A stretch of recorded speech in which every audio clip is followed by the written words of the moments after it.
go live and talk. What do you think, Rigga? Do you think we can go live now? I know you've went live. I can see. You're not going to catch me out, Scott. One day I will catch you out. One day I caught it was a wee Donna. I caught wee Donna the other week. I think it was Donna. I caught Donna out with it, and they said a sweary word, and we were live. But anyway, good evening, folks. Thanks for coming in. Hope you're all doing well this fine Wednesday. I forgot what day it was. Wednesday evening. So tonight I am joined on the panel. You have on the panel two very esteemed gentlemen and Rigga. You hear that one? No, we have our good friend, fellow Glaswegian Rigga, all the way from SPIG. And Hi. below me, we have, try to build you up a bit here, Nick, a paranormal legend, a guy who's that much demand, he begged to come back on our show. And so I let him back on. Because I know I will wind certain individuals up.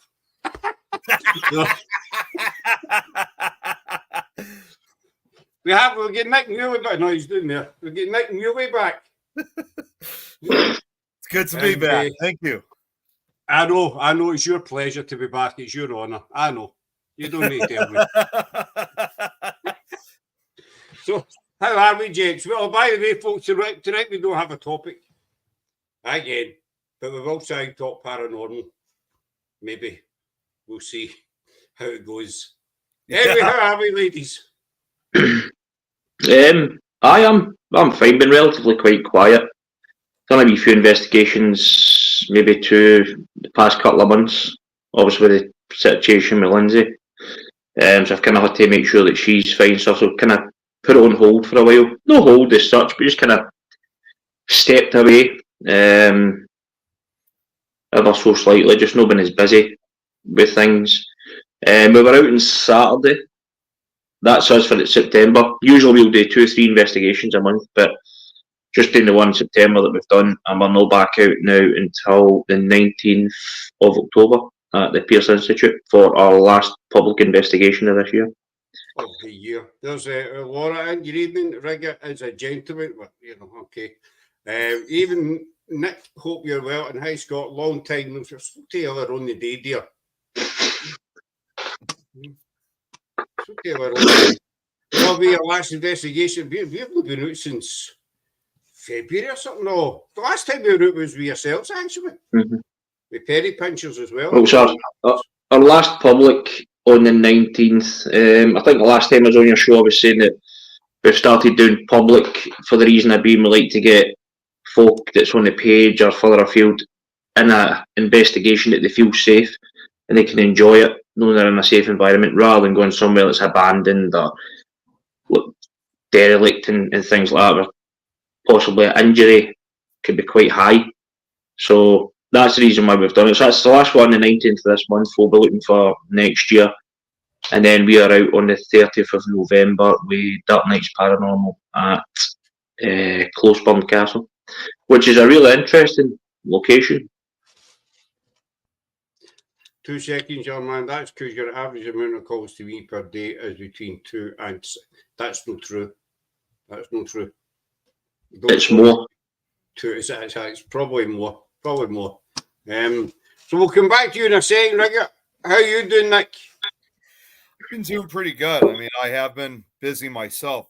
Not very much surprisingly with investigations, but obviously with a lot of podcasts and also with my audiobooks. I mean, I've been kind of going all over the place. And then, of course, as you guys saw probably now a few weeks ago, I was at the Michigan Paracon, which was a fantastic event. So, like I said, I've pretty much been all over the place.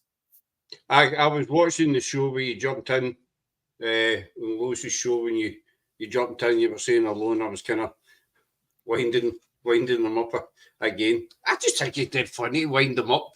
I mean, I know Lo. I know she loves you, Nick. I know you. Yeah, I know she does. And I know she doesn't want to let the purse, the apron strings loose too much. She doesn't want to do you. She doesn't want you out of her sight. No, Basically. no, she doesn't. Basically, She doesn't. That's why I take such joy when you're on this show. That sounds bad, doesn't it? I don't. Oh, yeah, You're another one. What's You're up, another Kate? one. We have the handsome Nick, and I think there's no name missing for that line. I was just about to say that. There's a name missing. I think it's I think she meant it. I think she meant it on purpose. She must have forgot to add it because, here's the thing. Another thing that Kate and I do, and also Lois has joined in a few times too, is we play golf it, which is like an online game. Well, it's a game on Steam. So she probably, to be fair, she's probably still tired from playing golf it last night. Aye, we'll put it down to that, Nick. All right. You make the excuses for it. We'll put it down to that. So we're trying to be serious here. We are trying to be serious, folks. Not quite working so far, but we'll get there. Scott, I just want to quickly jump in and say, at some point, you know yourself, Panu, that if I disappear, it's because my phone's going all crackly, but I will be back in. That's fine. To explain the situation, Rigga's Glaswegian, and this has been going on for months. This is a saga. He will not buy a new phone. Do you know? He just will not buy a new phone. See, the thing is, only I can go on other platforms or could sit on YouTube and watch it all day. But as soon as I go on StreamYard, it starts all that kind of crackly, and then it goes all tinny. And then I need to kind of come off. Yeah, and I've heard that myself. It's frustrating when you have that. Oh, it's a pain, and it always gets to me. It's the more interesting and important parts here. That's when it starts happening, and you're like, oh, yeah, the more intense parts. Intense. But I actually don't know what this saying means now. I know I'm 47, right? You're no 47. I was. I was 47 at one point. What does it comment mean? I've heard this saying many a time. There's no flies on you. But I've never actually realised what it means. What do you mean? I'm not too sure. I'm not sure either. Perry's finally dropped. There you go. There's a comment there. Look at Nick being fluent in Glaswegian. Nick, have you ever tried speaking Glaswegian? I have not, but I was going to say to Kate, thanks for noticing.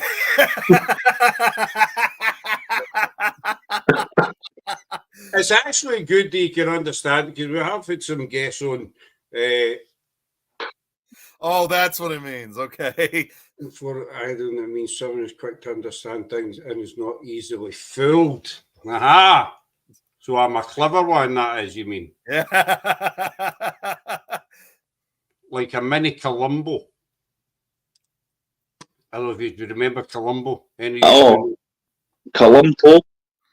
You know what I mean, Scott? You know what I mean? No, it's just one more thing. Columbo.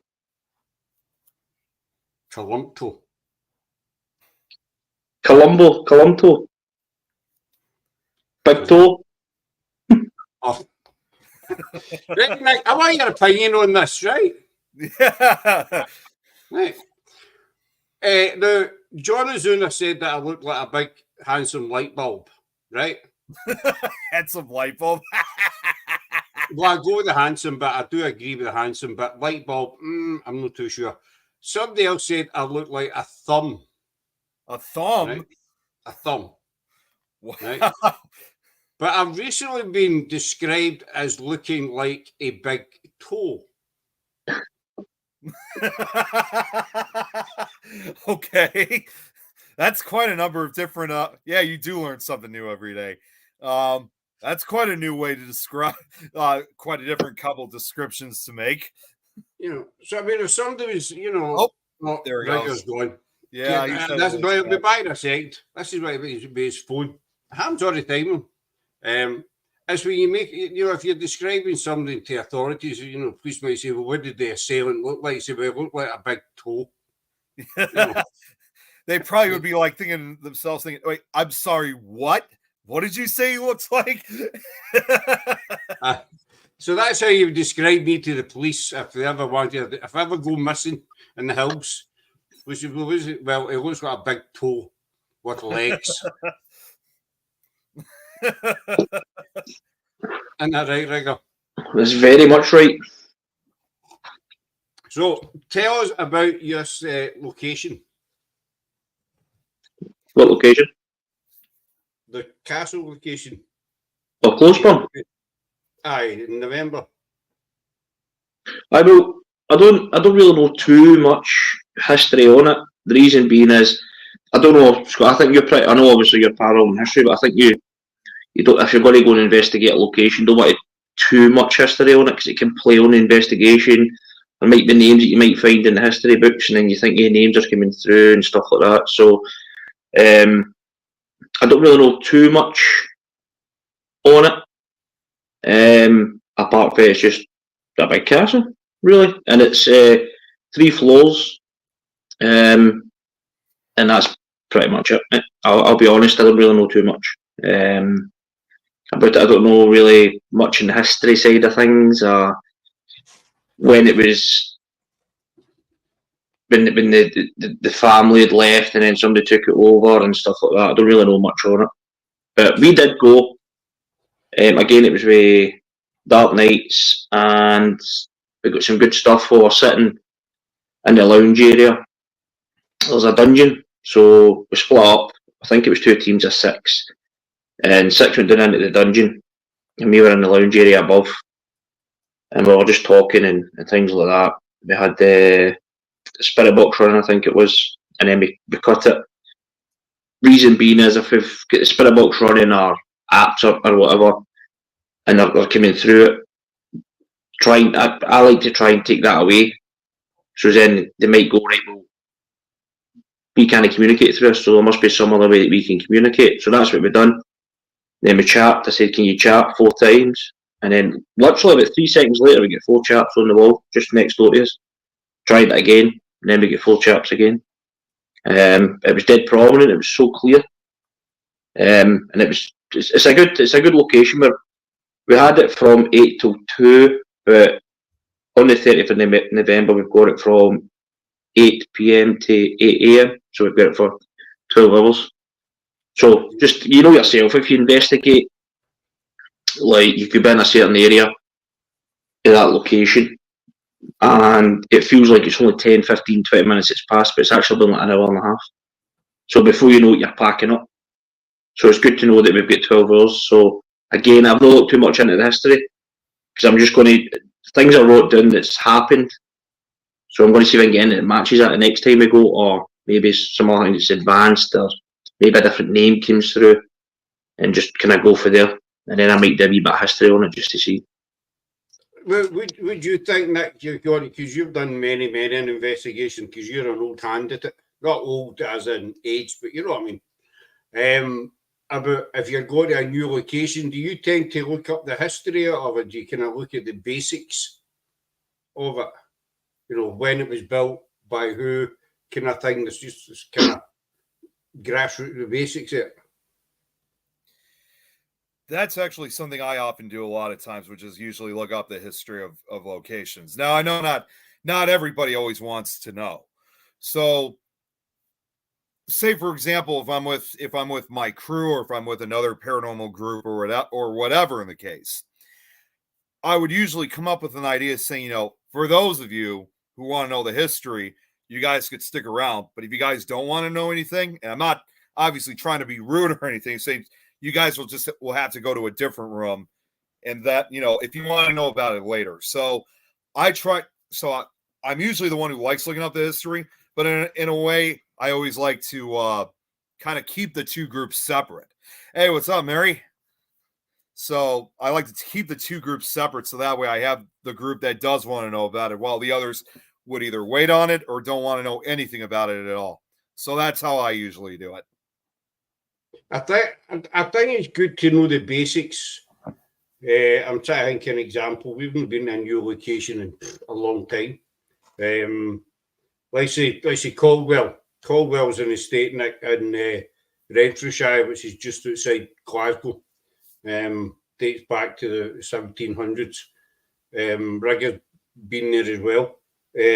I think we looked up who built it and when, and that was about it.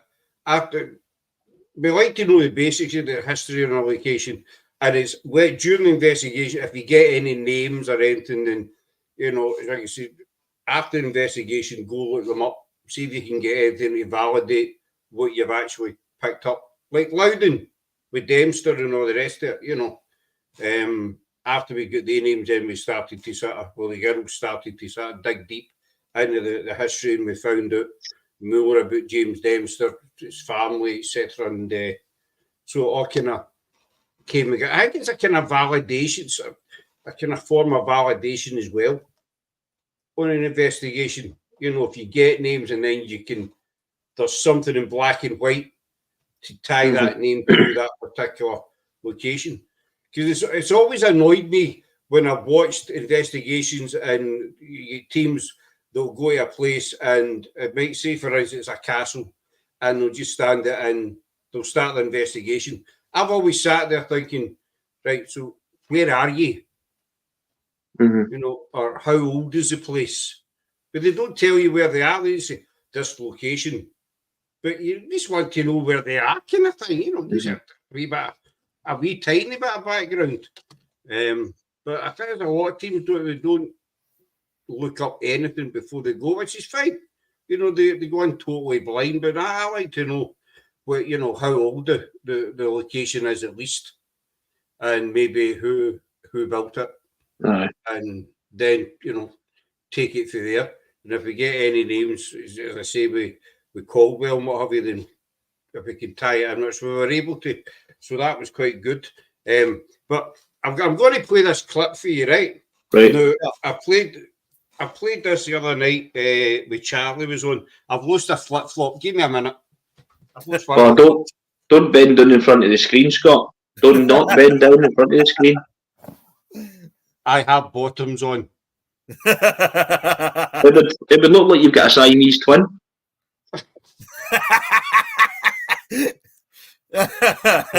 Flip. You like my blanket? It's no mine, it's Sarah's. Yeah, I like it with the ghosts on it. That's awesome.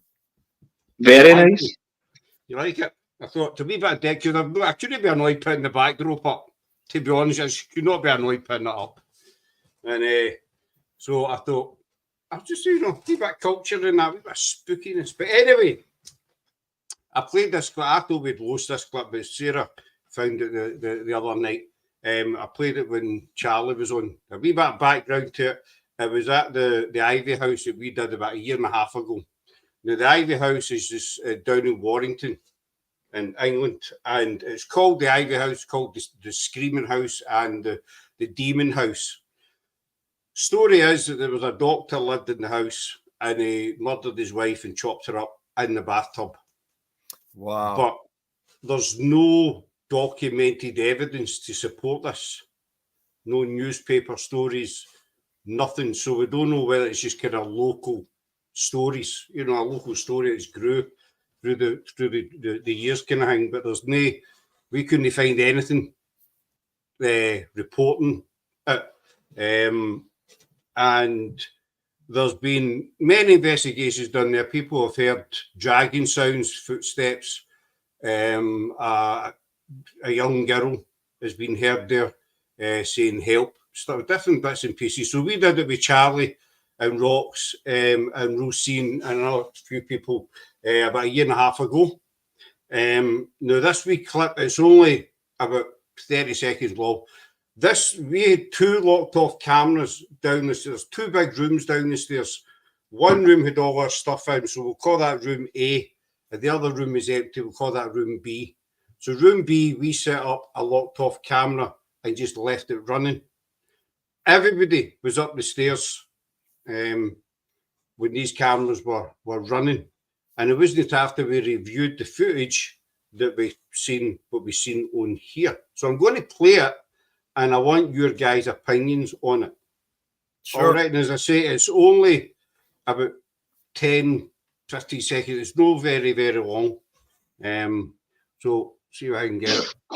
It's here.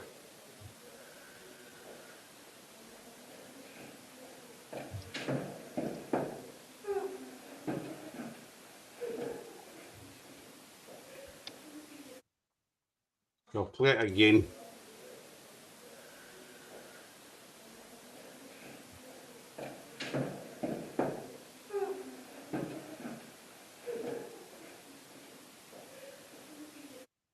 Can you play it one more time, Scott?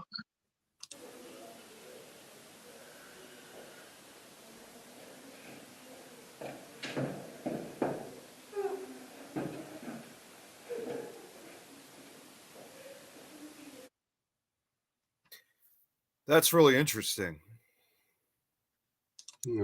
Firstly, I noticed I heard footsteps now.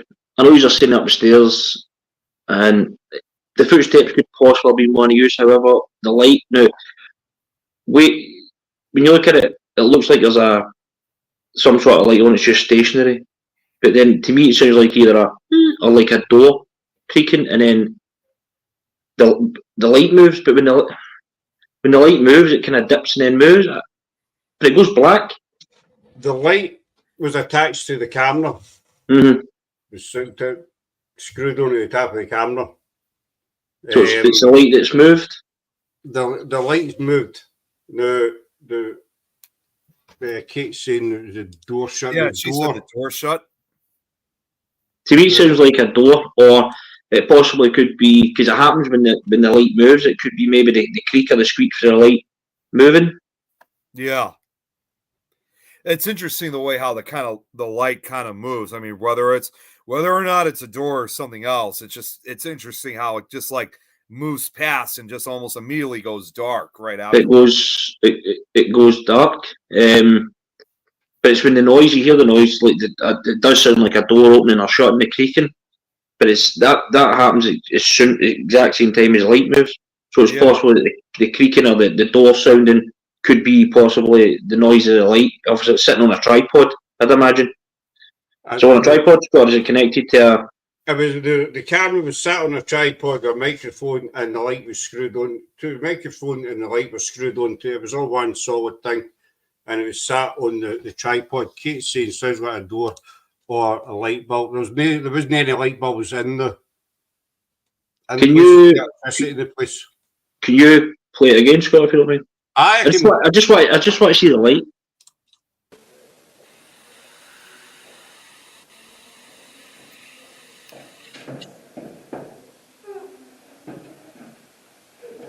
See, it almost looks. See, when you look at it, it almost looks as if something walks in front of the light. Yeah, it does.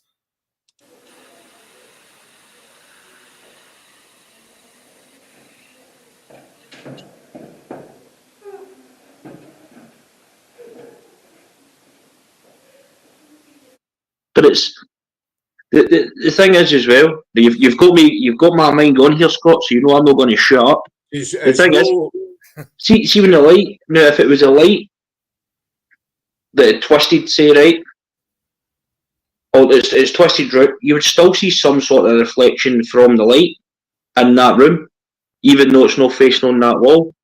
But the fact that it's totally pitch black, surely you would still see some sort of lighting in the room, but you don't. Somebody else has said outside, like the house sits in the middle of nowhere. There is a road outside, but all the windows are boarded up. There's no way any light can get in. The windows are all bricked. But it's no light, right? So see the way you can see that, and it's pitch black.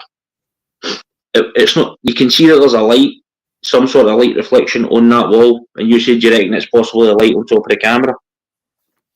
But if that light had turned by itself, we'll say, and that's what you hear the creak. If it's turned to the right and it's facing where the other wall, you should surely still see some sort of light reflection on that picture there. But the fact that it's pitch black.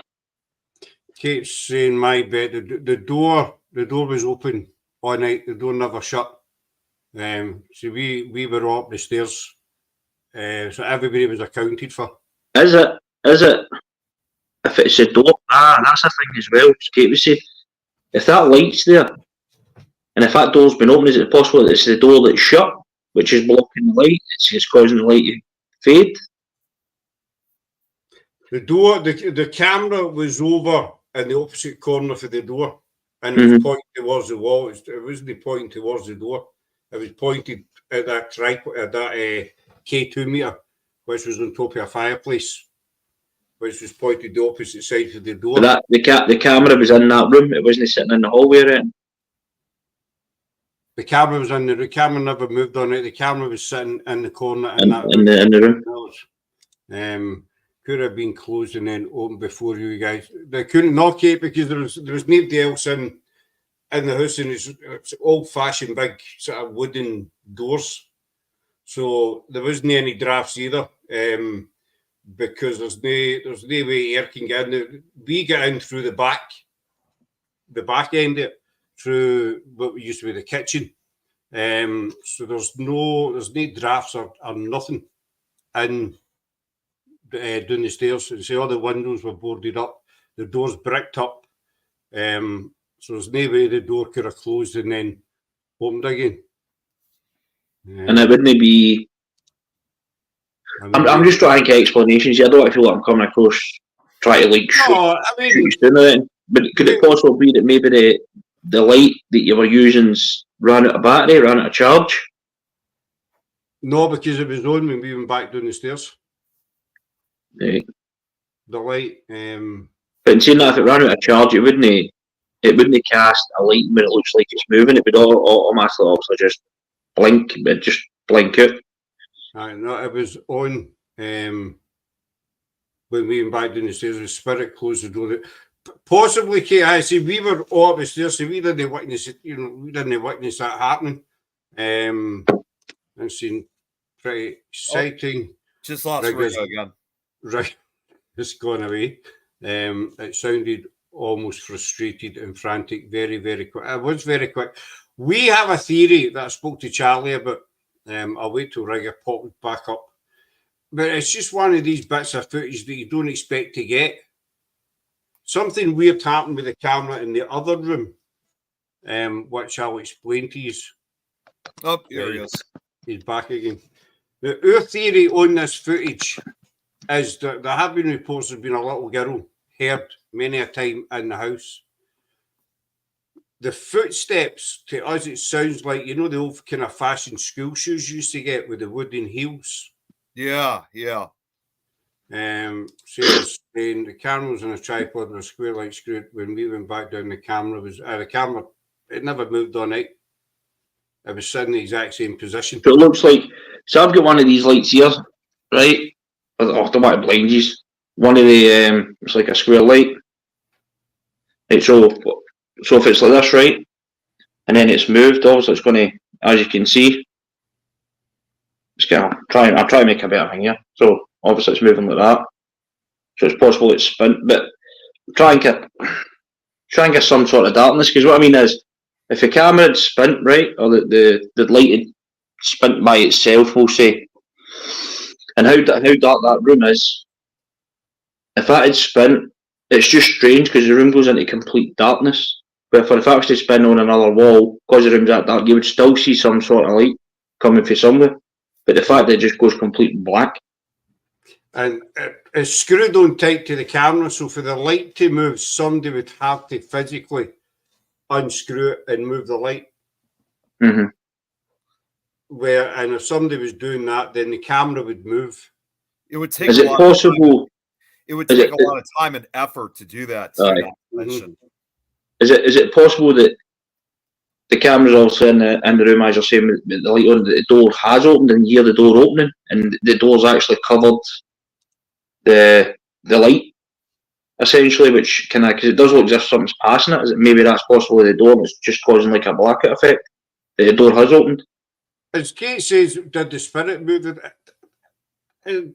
It's possible, the spirit, if it was moved the door, maybe shut the door and open the door. But I mean, our theory is, and as I said the other night on the show, I might be totally wrong.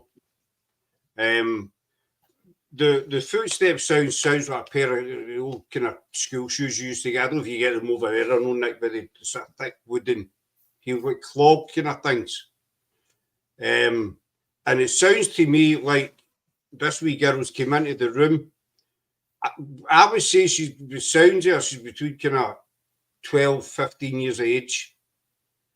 So there's nothing interesting in the room and walk back out. Well, do you think of the footsteps you're hearing is that wee girl, say, walking up the hallway and she's opened the door, but you hear, and the door's actually covering the light, essentially? I think she's came in and thought, or, that noise, and then if there's nothing interested in here, I'm going back out, basically. Mm-hmm. I'll stick on again. This is just my theory on it.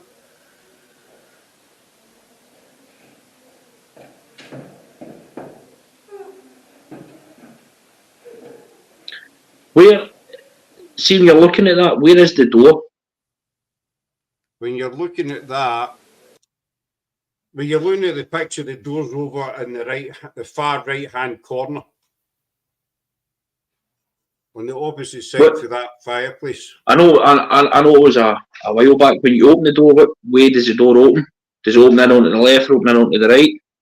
When you go in, it would open in onto your right. It would open towards the key to the fireplace. Right, play it again, if you don't mind.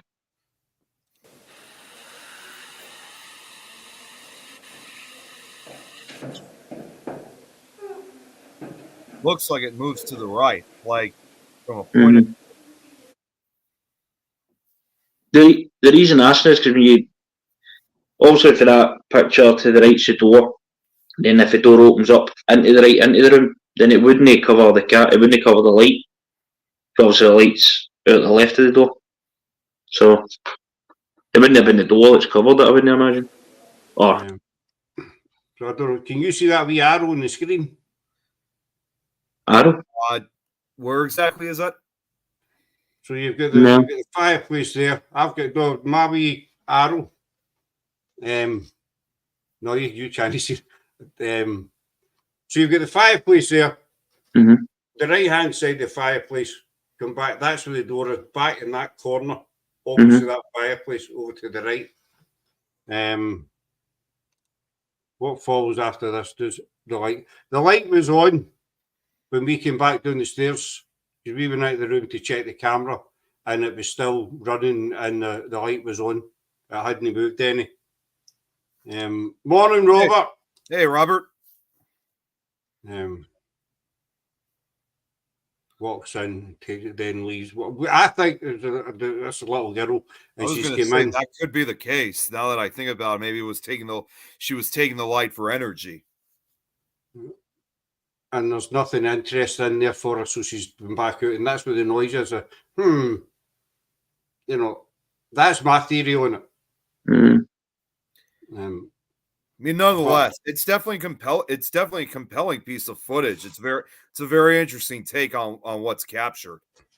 It's got me thinking. I played it over and over, and I also noticed before we went for her high heels. Yeah. When you play it between 1 and 2 seconds, and I was listening to it before you guys came in, there's a breath, a very, very short. You might not be able to hear it on there. I heard it through the headphones. I hadn't heard it before. And so after 1 second in, you can hear a very kind of short breath. I can play it and see if you guys can hear it. Robert, I don't think has seen it, so this will be the first for him to check it out now that he just tuned in.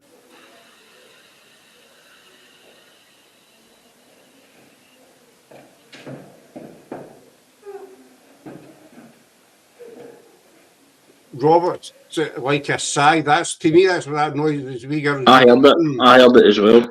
You know, now that he said that, I can actually kind of hear that myself. It does sound like a sigh.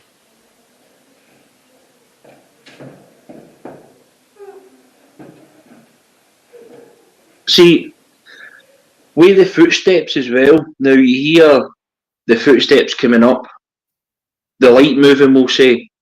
So the footsteps coming up, they stop, the light moves, and then you hear the footsteps again.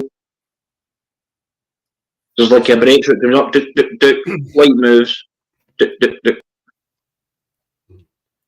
Kate's asked, was it Sarah saying we still have the full clip? I'm sure it's all about 20 minutes. 20 minutes. Okay. Can you play it one more time, Scott? Just so I can hear the footsteps. There's definitely a break in the footsteps.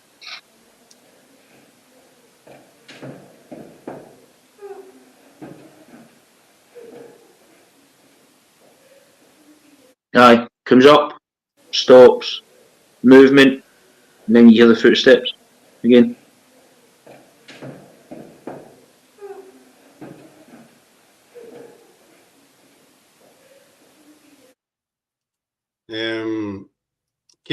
It was a farmhouse. It was never a school, but there have been many reports of a wee girl being heard and seen there. Robert saying second entity male side, female enters and is despondent. But that's what we think it is anyway. But there was something else weird happening that night, because in room A where all stuff was, I went down and put new batteries in the camera and then went back up the stairs.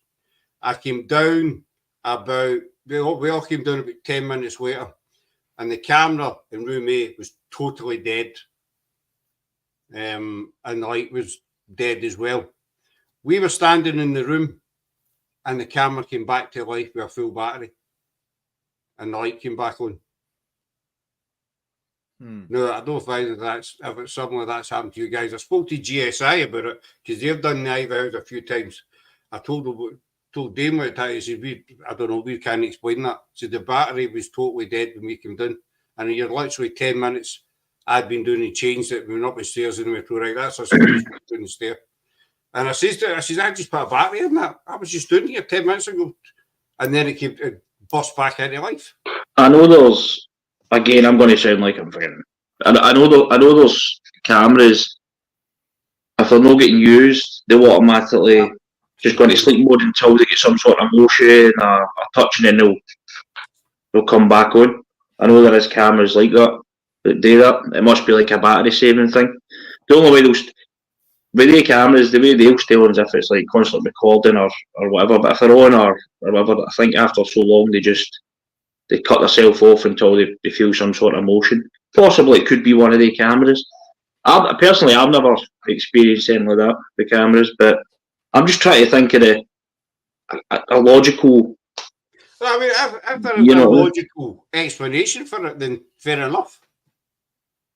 I don't know, but you'd be tough to see what the cameras are. I know some cameras have got that setting. I don't know. Sarah be able to tell. They're just normal cameras. Yeah, it's like they go into like a sleep mode essentially, and then when you but again, that wouldn't explain why the light was off. But I would seriously, that happened 3 times.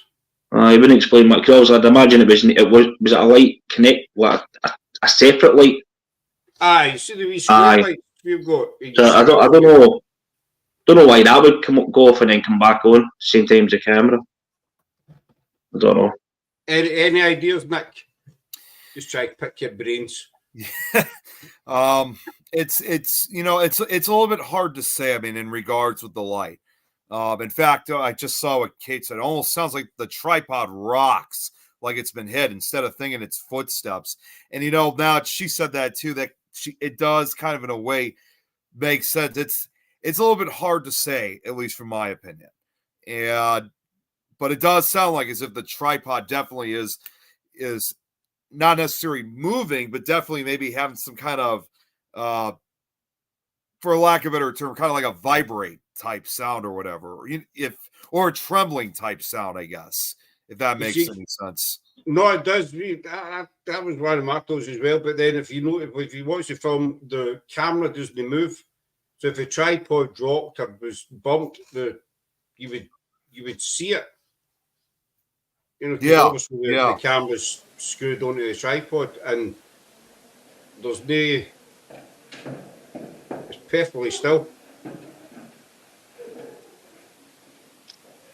And what's interesting as well is when you look at the start of that footage, how high the reflection of the light is. Now, when you see the light moving, it lowers and then moves.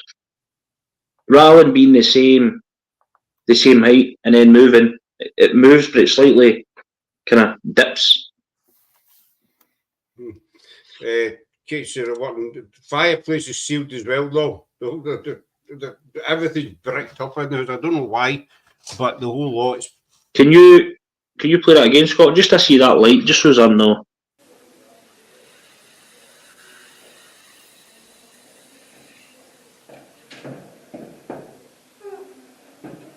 It kind of dips like that.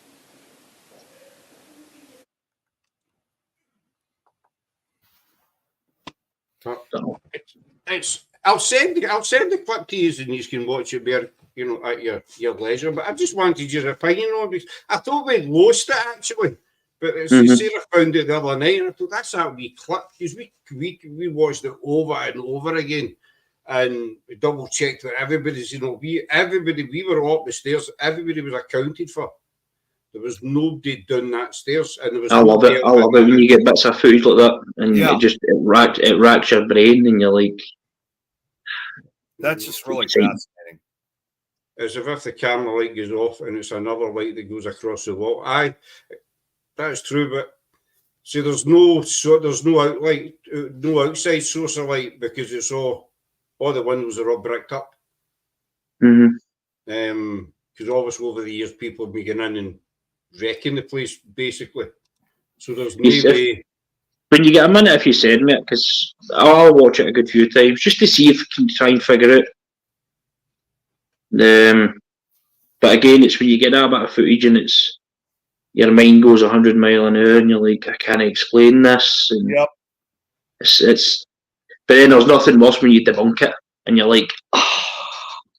Now, Kay was also asking, was that a working fireplace, maybe a gust of wind? It would have been a working fireplace, but it was bricked up. Okay. So there's several fireplaces in the building, but they've all been bricked up as well. I'd be disappointed if somebody did debunk it, but I'd be happy for somebody to debunk it. No. You know what's funny is, you remember I showed you that piece of that video footage from about a couple months back when I had my video that I showed to you, Scott? Remember the shadow? That? Yeah, that huge shadow that I had that was at the Crown Point jail. Which, funny enough, since Kate's watching, we're actually trying to get her to come out with us to investigate the jail at some point, sometime soon in the future. Although, as of right now, the jail is closed because I think they're doing some restorations on the building. So normally we would go at least once or twice a year, but because of these restorations and among other things, they had to kind of postpone future investigations at the jail until all the restoration is done. So, but anyways, that video, we actually did send that. Well, Jeremy, he had a copy of that footage, and he sent that to a show we got on Things Network called Myth or Mystery. And it really is kind of one of those paranormal podcasts where they review footage and images and at times, kind of audio, almost probably as close as you can get to like a podcast version of, they're doing the haunted house thing for Halloween too. So they do that over there as well during that time of the year. So this show, Myth or Mystery, probably as close as you could ever get to kind of like a podcast version of Paranormal Caught on Camera. But the difference is of what they do is you have like these different votes that you could send in. Do you think it's like a myth? Like, in a way, do you don't think it's real footage, or is it something that you just can't explain? Mm-hmm. So, and typical of a show like this, they have a guy. I can't remember the name. I can't remember his name for some reason, but he is a pretty big skeptic. I mean, if you showed a piece of footage of what you think is paranormal to him, most likely he'll probably try and debunk it. So Jeremy asked me at one point about if it was all right if he could send a copy of my video over to the show. I was like, yeah, that's perfectly fine. And as you said earlier about, sometimes it is disappointing when someone has to debunk it. But I thought to myself, I have sent this footage to so many others, and I have yet to have come across someone who's been able to debunk this footage. And I thought this guy would be the ultimate deal. I mean, I was even saying to myself, bring me something tell me something good here, debunk it, break my heart in two in complete disappointments. That's what I was hoping he was going to do. So they did a review of the video, and at the end of it, the votes changed. I mean, I couldn't believe it. I don't remember what the percentages were on the myth or mystery segment, but it was mind-boggling. And when the footage was presented to the skeptic of the show, he couldn't think of too much, like, to try to figure out what this could be. He said he only had one idea, and the only idea he could think of debunking, even he knew this would be impossible. He was expecting that big shadow that shows up, he would think, well, if something like that was to occur, the camera operator, which would have been myself, would have had to put like their finger or their hand over somewhere on the top of the lens. But there was no reason for me, why would I have to hold the camera by the lens? Because just like a lot of cameras these days, it had a strap to it. So I had it holding by this way, and my other arm was completely down. So the idea of my fingers covering the lens, I mean, that was just completely impossible. So that was the only thing he could think of. In fact, he didn't necessarily say this, but he basically was still saying this message. I mean, he could not think of any other explanations. It was just, this was one of the few pieces of footage in which he was absolutely sure of saying, I have no idea what this is. So even the hardest skeptic, he couldn't debunk it. He couldn't come up with any explanations other than the only thing that he came up with was, again, it was impossible for that to happen. So even he couldn't explain it. It's when you get footage like that, but you want to, you're kind of torn between both sides of the coin. You want it to be real, but you want it to be debunked. Yes, you want someday, because you don't want to basically, show that something like this that you really think is paranormal for years, and then later find out somebody saying, well, if you actually look closer at this, or if you brighten it up, this is what's really going on. So it's always a good thing to sometimes, it is disappointing, but it's always a good thing to have something debunked. No, there was no moth on the lens, because don't forget, it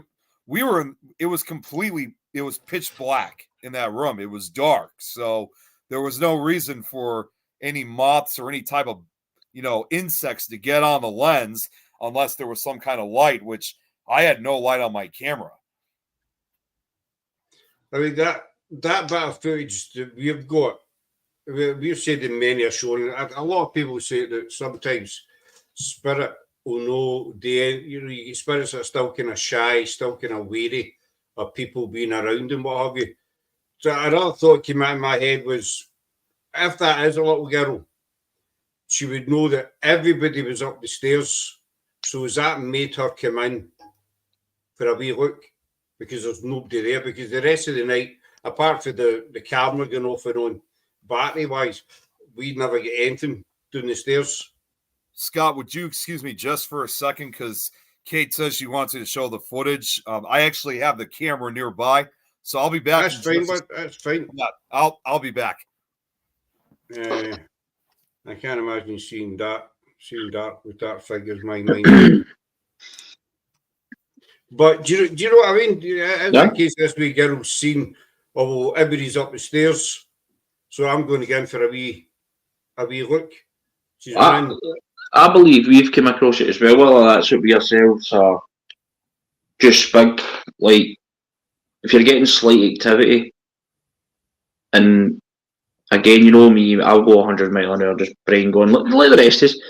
But then you sit and say to yourself, is it possible, because we're here, especially kids, and there's myself, David and Stephen and Liz, there's 3 males in the team, and we always like to go wear stuff on black and stuff like that.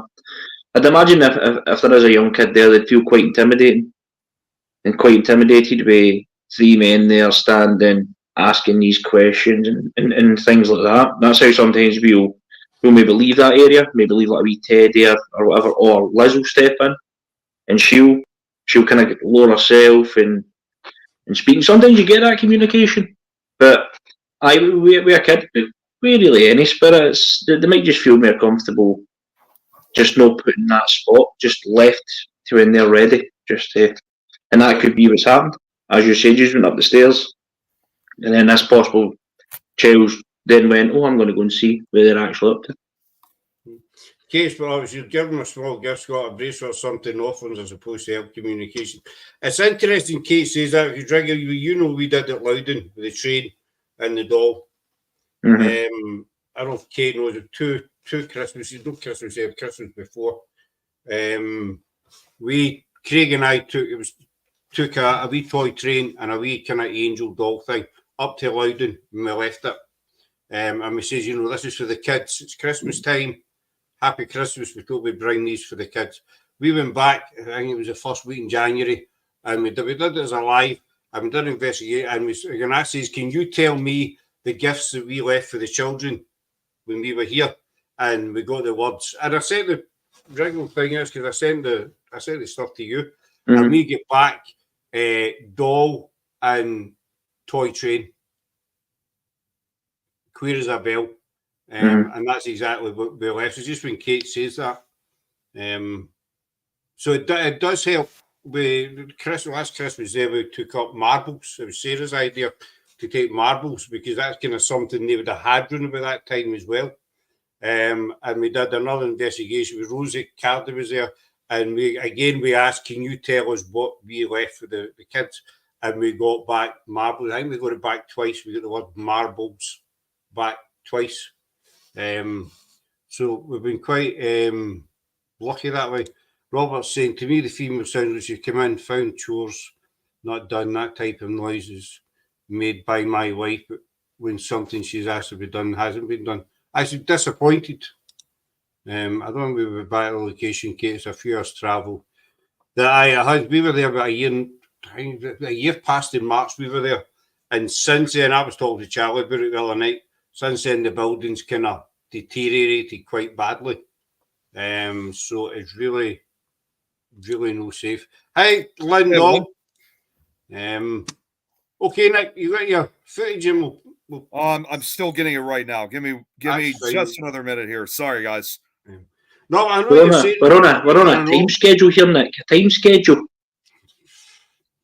But it's when you get bits for that, and I mean, one of the best bits ever is we've had, it was with yourselves, Rigga, at the SPIG location, and I'm going to bring out the swinging door. I don't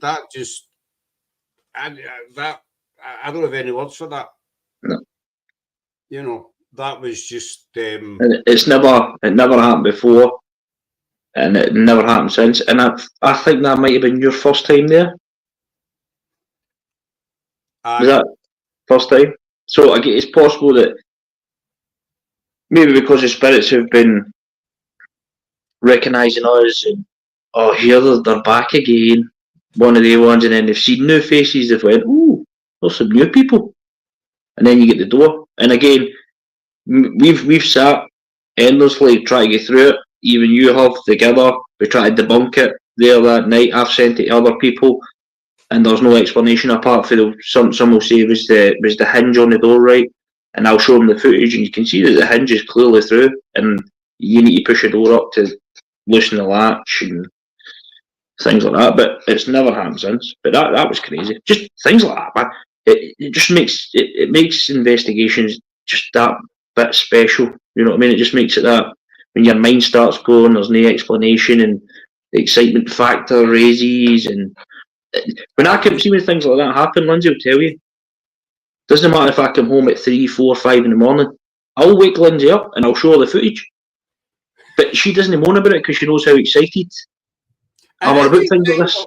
It's like, I don't know if you remember, Nick, I was telling you about that location, we just call it the SPIG location, about the glass case that was in the corridor with the K2 meter.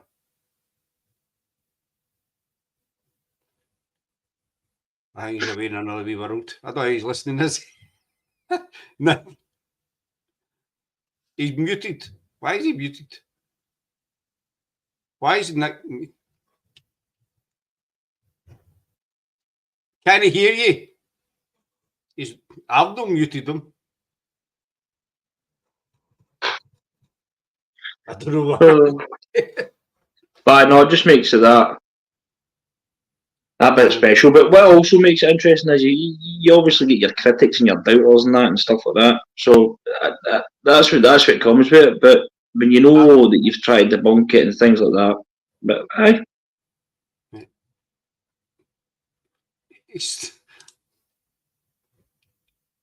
I can't hear him. It's not me, folks. I've no. You can't hear anybody? Oh, I hear you now. Oh, okay, there we go. I don't know what's going on. I mean, I plugged the camera in to try to get to open the folder, and it keeps unplugging my mic for some reason. That's never happened before.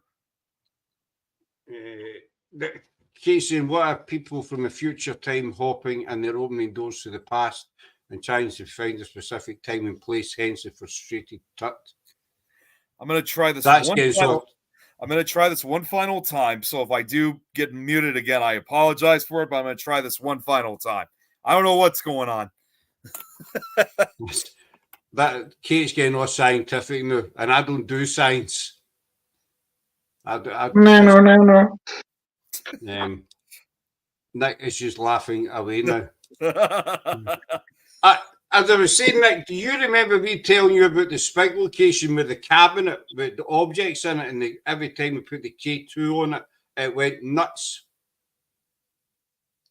He's muted again.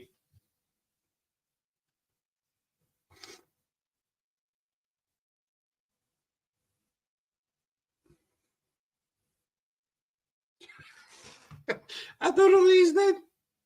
See what Kate's saying about the scientific bit there. All right. Now can you hear me? Right, I can hear you now.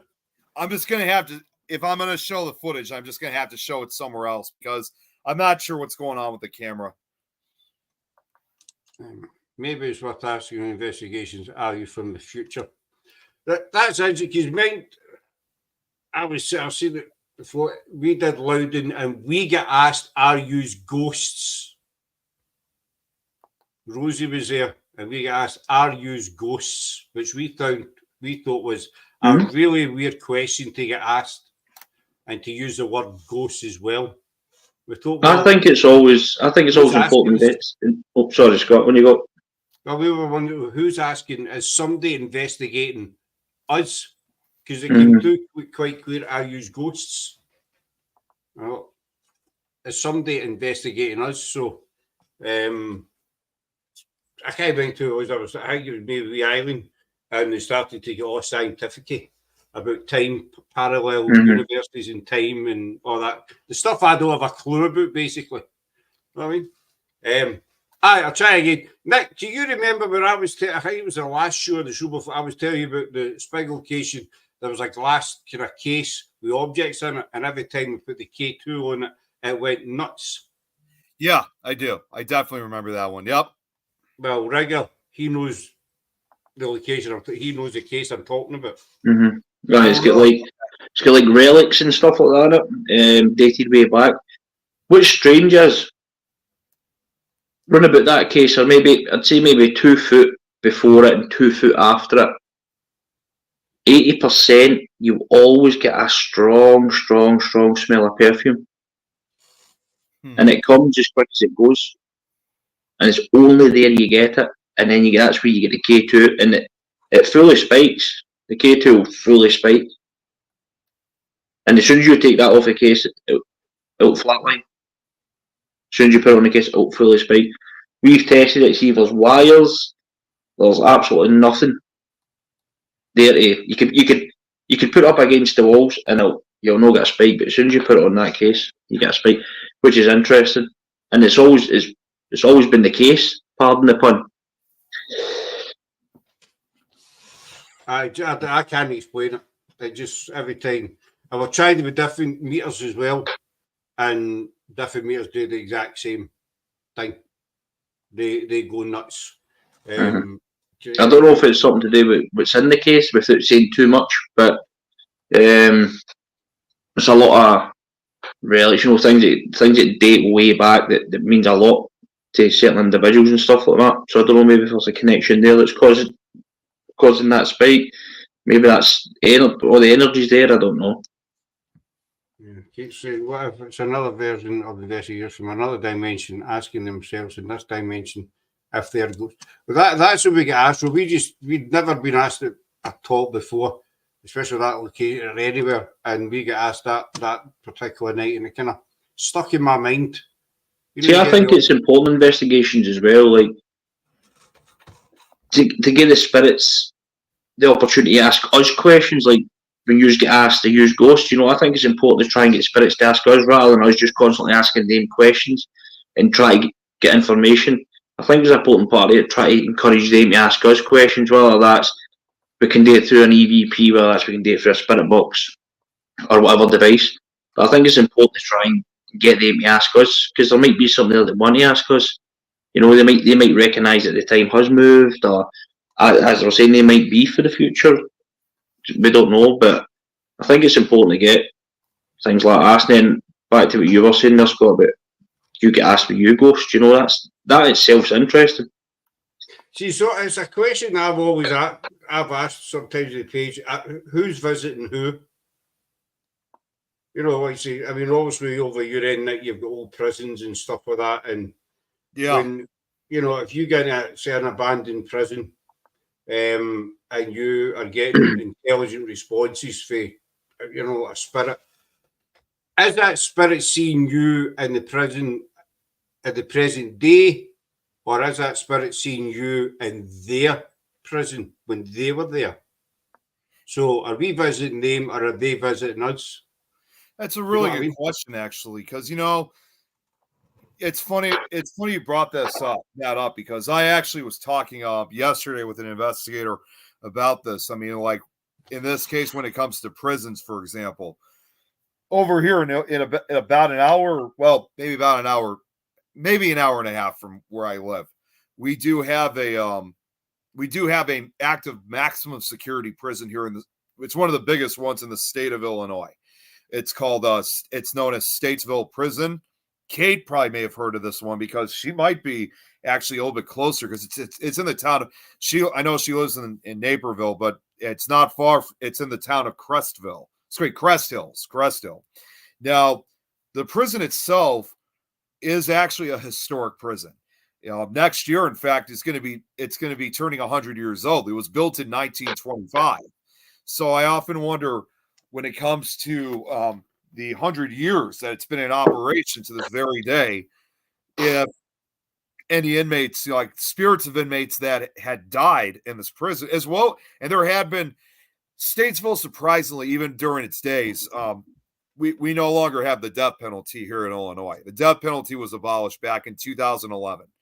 So, but prior to that, there were at least a few executions that occurred in Statesville during its operation. And I often wonder if, like you said, Scott, when it comes to inmates, if there's any spirits of them that are still at Statesville, if they're seeing them the exact, like you said, the exact same way, how they saw back. Because, yes, it's true. I mean, most of the time when it comes to inmates serving time, the outfits they wear are typically the same, but over time, those clothes do eventually change, different colors, or different code colors that they call. And of course, same with the guards, their uniforms change as well. So that is actually a really good question when it comes to, are they seeing it from their own time or are they seeing it from in the modern era? And funny enough, I was told recently that Statesville may actually be closing. Unfortunately, however, though, there are talks about wanting to demolish Statesville and put a whole new prison in its place. But from what I remember hearing was, I think a lot of people throughout the town of Crestville are opposed to that because they want to save it, obviously, because of its history. Yes, it's still a maximum security prison. It's serving, some of the most dangerous inmates in the state of Illinois. But the fact that it's going to be turning 100 next year, it still represents a part of the town's history, obviously. So do they keep it or do they knock it down, basically? I'll just stick his comments. As well as people simply vanish, where do they go? Do they notice they have gone elsewhere? Or when they ask, am I dead? And that's why we don't have the right to answer that because we actually don't know. See, can I just go back to the future type thing, and then also Scott, you were saying, is it the case where if you go into the prison, they see us? Do they see us as if we're for the future? Because if they pass away in 100 years, say 1900s, right, 1910, they've passed away. They're seeing the prison as they are, but yet we come in, but they see us with different clothing on, technology. Is it possible they don't know that they've passed away, but they think that we're actually from the future? Is that a thing as well? That's another really good question, I got to admit. It's when we did Caldwell, just quickly, like Caldwell was built in 1723, between 1720, 1723. It's been abandoned since 1985. We investigated it over a period of 2 months. Numerous investigations, and we got a lot of evidence of a male, a female that we called the matron, and kids there as well. Rigga's investigated it as well, so he can tell you about, what they got. And that's when I started to think, we picked up EVPs or spirits talking to each other. One particular one we still got is that you get the male and the female says to them, shh, they can see us. Clear as a bell. This is what she tells them, basically, shut up, they can see us. So that's two intelligent spirits talking to each other. She's telling them to be quiet. So she's saying they can see us. Obviously, they can see us. You know what I mean?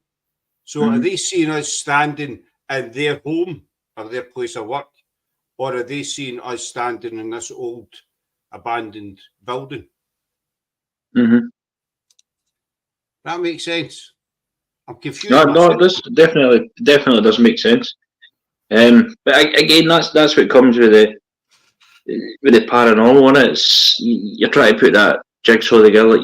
You're never going to connect the full of the jigsaw. It's one of the things. It's not necessarily to say every spirit's the same, that they possibly see their era when they passed away. They might see that time's moved. They might understand it. One of the big questions that we ask as well, especially through like EVPs, just to try and get the time frame and the spirit that we're dealing with, is who's on the throne. That's a thing that we will ask. Who's on the throne? Just to try and work with the time frame when the spirits passed away or things like that. But again, it's just one of the things. It seems to be the more you believe or the more you think you're learning, it just gets further away again. There's just a next stage to it. And something else is thrown up. You can't understand. I love it, man. It's just what Robert was saying there, as I was saying with Caldwell. He'll be back in a second. Yeah, he'll be back in a second. I know that. Just what Robert was saying, as I was saying with Caldwell, if they're seeing us standing in their home or their place of work, are they aware that they've actually passed on? I think some are aware that they have passed on, but there's probably others that don't. It's funny you brought that up, actually, Scott, because that reminded me of one place that I went to, because that footage that you showed about that supposed murder that occurred in that farmhouse. I've never actually been inside this piece of property, but there was a story. We went to an area that had a similar story about a doctor who murdered his wife. But in this case, this actually did happen. Like, there was, the weirdest thing is I couldn't find anything online, but according to what I saw from a documentary, the people that used to live in that house did go to the historical society and did find information about this murder. So if you look at a place like this, I think surely this woman, the former wife that's haunting this house, is well aware that she's dead. But unfortunately, and you don't really hear this very often when it comes to like murdered victims, if you will, but unfortunately, this spirit has actually, you can kind of say, is manifested into a very negative, powerful, and terrible entity. Like, she's angry due to the fact that her husband was never brought to justice. He was never caught or arrested for her murder. So you could, I think something like that would tell you immediately she's very well aware that she's dead. She knows that she had been brutally murdered, and she's angry that her husband was never arrested for it, not realizing or understanding, however, at the same time, that it has been many decades. So obviously, because this happened over 110 years ago now, back in 1914. So it's obvious the doctor, whoever he was, is long, long dead. See, that's I asked this ages ago on the page about holding grudges. And you know, we all meet people in life that, you know, upset us or, you know, thing is off one way or another, and we kind of hold a grudge towards them. And so I asked a question on the page one day, you know, when we pass over, do we say we meet that person in the next life? Do we still hold that grudge? And that's something I often wonder myself. Don't know. Good question. Good question. Is it the case where it is when you pass, you're at peace? Is it? It's, I don't know. Does it depend on the reason of the grudge? Why that grudge is put in place? It depends how bad things have been. I don't know. Well, I think in this case, like this one I was just talking about, I think it's quite obvious this doctor's wife who was brutally murdered. I think there's definitely no doubt in my mind that if she ever does cross over, she'll probably still hold that grudge even in the afterlife, because, like I said, she was horrifically murdered, and she was killed in a very brutal way by her husband. So I think for some spirits, I think especially when it comes to something like murder, I think most likely that grudge will forever exist within that person because of what that other individual did to them. But as far as like lesser offenses, for lack of a better term, it just may not exist in the afterlife. So in a way, she's looking. To me, it sounds like she's looking for some kind of justice. Yeah. So from what I remember, so here's a question, because believe it or not, this house that I've been to, it was located. I can't obviously say too much because to this day it's still a residential property. But what I can say though is that it was in the town of Kent, Ohio, which is literally just down the road from where Kent State University was. In fact, when we went, this was actually one of the few paranormal road trips that we made, because this was during 2020, during the height of COVID. We were actually meeting with Mike Ricksecker, you know, who's the owner of Haunted Road Media. We were meeting up with him to go to Helltown, Ohio, which that was another interesting location to investigate. And we found out we were not too far from Kent State University. So we were, in fact, we weren't actually looking for the house itself. We were going to Kent State University because, you know, talk about tragedies like today, obviously, with being 9/11. Kent State University was the location of the 1970 shootings that occurred on the grounds of Kent State University. I don't know if you guys ever heard. It was 4 students who were shot and killed it was during a protest, obviously. And it was in response, obviously, to the Vietnam War which was still going on at that time. And we checked out the areas of the spots where they were shot and killed. I mean, they have those areas blocked off, you know, kind of like as memorial areas for the fort. And these were still just kids, basically. They were only like 19, 20 years old.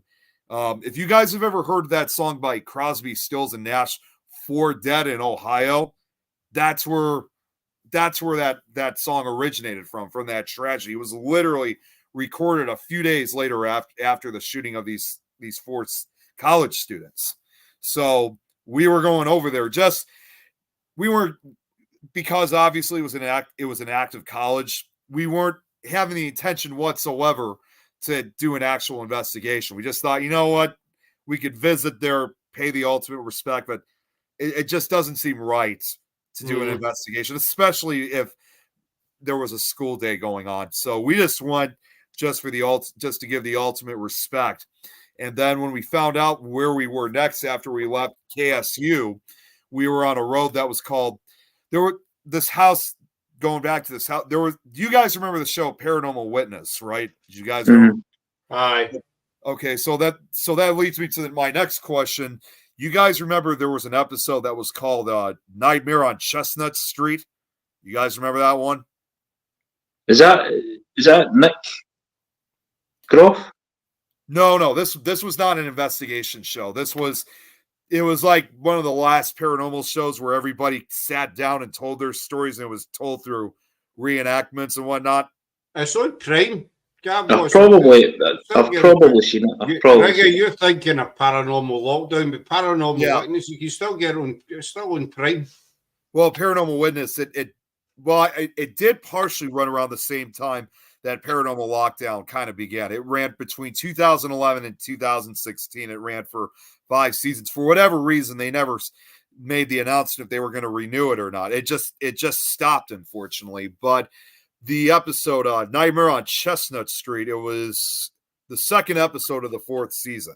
And I got to be honest, there was definitely, even before we went to this house, I just detected the first time I ever watched that episode. I don't know what it was, but there was something very unsettling about the episode. I mean, it was really one of the few paranormal episodes of any show that actually scared the hell out of me. Like, it scared me so bad that, and unfortunately at the time when I watched it, to this day, I still regret, because it was like 2-3 o'clock in the morning I was watching it. So I don't want to say too much in case you guys want to check it out, but it's definitely, I would say, watch at your own risk. But also, more importantly, I definitely had some trouble opening doors to dark hallways after this episode. That's how scared, and that's how scary it was. But in the episode involving this house that we later went on, it was about 20 years ago, where there were 3 college students, again going to KSU, who were finishing up their last year at college, Kent State University, before going into the real world, even though they kind of already were. But they were trying to look for a house to basically live within close proximity of the university.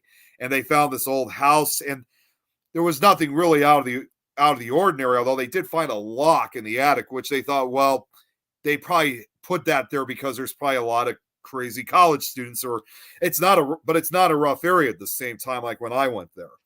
And at the time that they were there, they obviously had no clue that the house was haunted, but they didn't realize that. And I'm not necessarily saying that, because again, I don't usually use this term, as a lot of other investigators don't want to use it, but they ended up being thrown into a reign of terror by being haunted by this demon woman, or demonic woman, practically.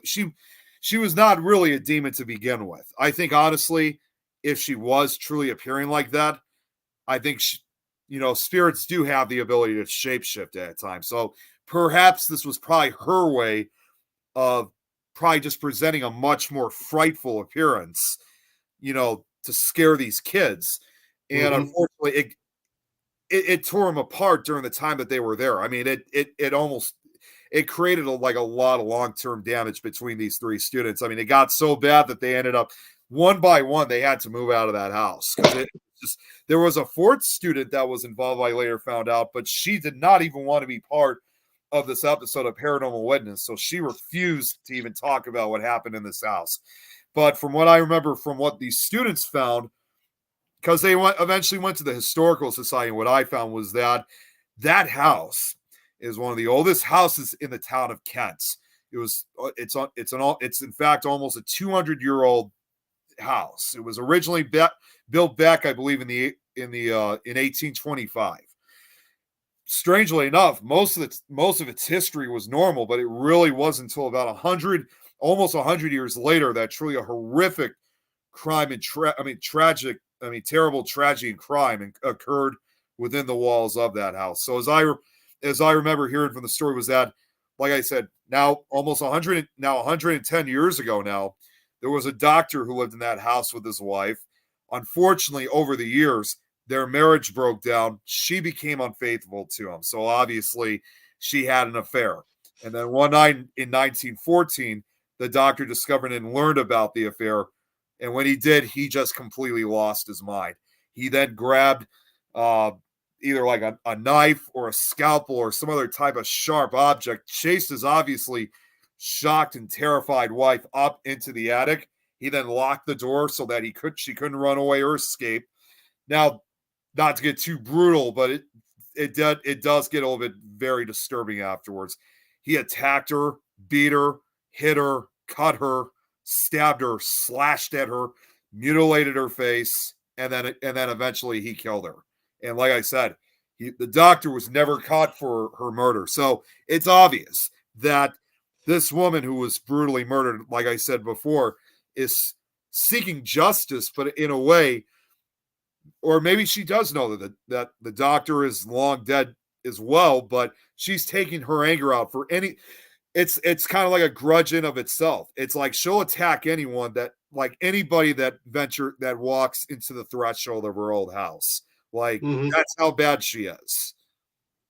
I'll need to give that I'll need to give that a watch. You got me curious, and I'll need to give that It's a really frightening episode. It's a really frightening episode, and her appearance, you would think this immediately if you watch it. She literally reminded me of the girl from The Ring because she's got like the long black hair over her face. And what was weird when we went to the actual house, it was a very ominous looking house. I mean, it did have that historic look to it, but it was kind of up on a hill. Now, most of the houses were kind of up on that. It was like a long hill, if you will. They were kind of all up on this hill. And we were only there for maybe a minute or two because, again, like I said, it was still residential property. But I don't know what it was. But to me, just passing by that house, it was literally just a feeling of evil. And I just took 2 pictures of the house, and then we got the hell out of there before any of the residents who live there now actually saw us. But the strangest thing about this entire encounter was one of the students that lived there 20 years ago was having these horrific nightmares involving this woman. And when I got home, after we went to Ohio, I actually began having those same nightmares too. So strangely, I was starting to grow very concerned that this woman may have actually attached herself to me. And that caused a lot of concern. So we had to go through quite the amount of not only church visits, but also I think a cleansing or two to make sure that we can get her away from me. I mean, the nightmares still continued even afterwards, but I think eventually I was not only just necessarily accustomed to them, I think it got to a point where she eventually got bored and just went back to Ohio at that point. So, but I don't know what, don't get me wrong. I feel terribly sorry of what she went through 110 years ago, but she's definitely she's definitely not an entity to be messed around with. She's very, very aggressive. She wants. I'm going to have to get what she wants. Definitely sounds like she does want some kind of justice or whatever. She wants revenge, practically. I think if she can't get the revenge on her husband that brutally murdered her, she's going to take it out on anybody again, like I said, that walks into her house. And, there's actually a lot more details of what kind of a connection between those students and what I went through, despite being 20 years apart. Mm-hmm. But there was a lot of similarities. And funny enough, I'm not going to say names. I actually did locate one of those students on Facebook, and I was originally going to consider contacting her. It was like, kind of like what you see in movies where you contact someone who's been through this before. In a way, I thought of considering that because it was obvious they were able to eventually get rid of her from their lives. And I was going to find out the same exact, like how they did it. But literally just before I was about to contact one of these students, I thought, you know what, considering so many years have passed by, I don't want to bring back bad memories for them. So I just knew that at this point that I was just going to have to deal with it on my own. Because it could, she may have not put it right behind her, but moved on as best she can. Then you turning up might just have put her back to kind of. It took several years for them to recover from what they went through. So you can kind of say they probably suffered kind of like a PTSD from the events that went through that house. So the last thing I'd want to do is bring back some horrific memories for them. So like, that's why, like I said, I was just going to have to deal with this on my own. And eventually, you know, I was able to stop her. I don't think you'd be too popular. Rigga, Kate's got a thingy for us. She put up a wee time ago. After Nick's murder, I reckon that Rigga and Scott have to say Purple burglar alarm. As Purple burglar alarm. Purple burglar alarm. It's you know, for decades now that Scottish people can't say the three words together. Can you say it, Scott? Purple burglar alert. Purple burglar alert. Purple burglar alert. I don't know what it is. You just can't say it. Purple burglar alarm. I mean, you could change your accent to it and you'll be able to say purple burglar alarm. Purple burglar alarm. Purple burglar alarm. Okay. Damn you, Kate. Damn you. Grudges and curses are very real. Yeah, she's absolutely right on that. Yeah, the Japanese do. See, I'm surprised Irina's not watching. She would definitely be the one to talk to about when it comes to curses and grudges.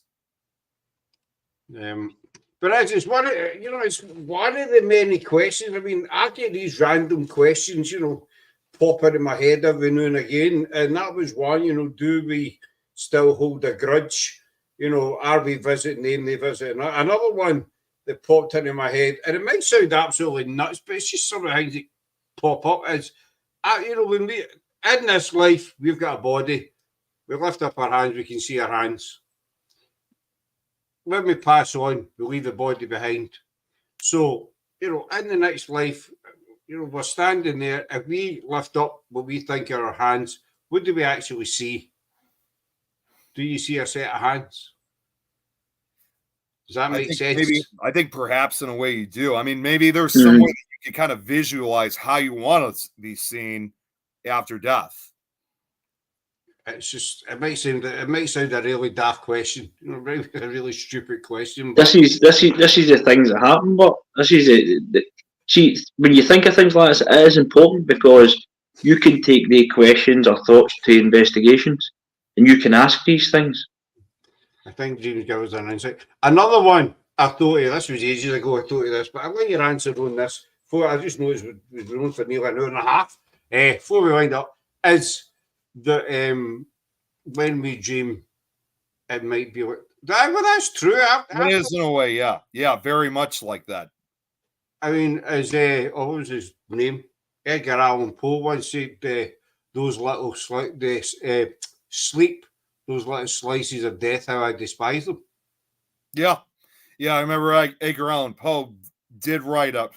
I don't know if it was considered a statement or something, but I know he wrote something very much like that in a way. And I do believe that he didn't, I mean, I wouldn't necessarily consider him an actual paranormal investigator, but I know he was a very spiritual man back in his day. So I think nonetheless, he definitely did believe in the afterlife. So as you know, as when we go to sleep and we dream, you know, whether it's, I mean, we all have crazy dreams. You wake up and you think, I had one last week, you know, about Christmas shopping in Glasgow with Laura and Sarah, and you know, they abandoned me in a Gyle Street in Glasgow. Who were you? Were you the elf? Aye, I was the elf that escaped for the North Pole. I was the big toe. I was the big toe, you know. But another question I had ages and ages ago was, I'm going to use Loudon as an example. You know, say you investigate Loudon Cut or a prison, Nick, in your case, on a Saturday, and then you go back the following Saturday, right? So that's 7 days to us. That's a week to us. Now, whatever spirits are there, is that a week to them? Or do they see us leave, go out the gate or the door, whatever, and then come straight back in again? Oh, that's another good one. Oh, man. That's something I wonder if it's like, does it seem like it only is it only like a few minutes or in a way, here's something else if you think about because you brought up prisons. if you think of, inmates who have died serving life in prison, like they've spent the majority of their lives in prison. The question is, so like if any of us decide to investigate a prison that was no longer in operation, like you said, if it was a week or so, it may be a week for us, but for them, if they saw us a second time, would that even be like a year for them? Because again, they were originally, because it's believed that some spirits are still living out their sentences. So even after death, they can't escape it. So it's kind of like, there was a story very much like that. I don't remember what the story was, but each day that passed meant a year had gone by for like the rest of the world. So that's what I kind of wonder when it comes to, in this case, like inmates or mental patients that have served a majority of their lives in prisons and mental institutions. What do you think, Rigga? Do you think it's a week to them, or they, take Loudon? Again, straight back it's a good question. I think you spoke about this before.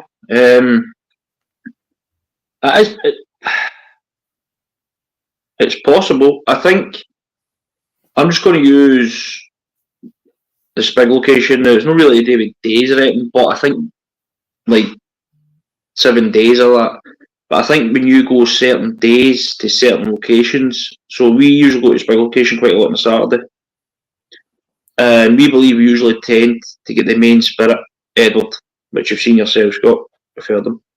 However, we've tried a Friday, we've tried a Sunday, and we don't seem to get Edward. We believe we start getting different spirits on different days. So on a Friday we'll get maybe Margaret. Saturday we'll usually get Edward, and a Sunday we might get, I think Lucy was the most recent one on a Sunday. So I know that's not really anything to do with the week or anything like that, but I think with certain spirits like Loudon, if you go to Loudon on a Saturday, if you try a Sunday, you might be dealing with different spirits. So they must recognise that their days, anyway, they must recognise what day it is. Because if you go on a Saturday and you're in contact with the same spirits on a Saturday, but if you go on a Friday or a Sunday or a Tuesday, and you're possibly communicating with different spirits, but you're not communicating with spirits on a Saturday, tells me that they know what days to be there, all that. But again, as you were saying, is it the case that when you leave a gate on Saturday and you return on the Saturday again, which is 7 days, is that maybe just a day for them? Is that, if you kind of look at it, like think about it too, like you think about prisons too, that some prisons, even though this wasn't, they were and still are, they're places to punish people. If inmates were on good behavior or something like that, they would have, visitations and stuff from family members and friends. So maybe in a way that, like you just described, maybe if there was a day that we investigated and there's nothing going on, maybe to the inmates, it may have been one of those special days where they got those special privileges. So that's why so much activity occurred the Saturday before, but then the very next Saturday was visitation day in their world. It's what you say, different days. You mentioned Loudon, I'm going to mention Loudon again. I mean, we've investigated there, I don't know, many dozens of times. And it was always a Friday, Thursday, Friday, Saturday, usually, But one time when Rosie was up, we did an investigation on a Monday.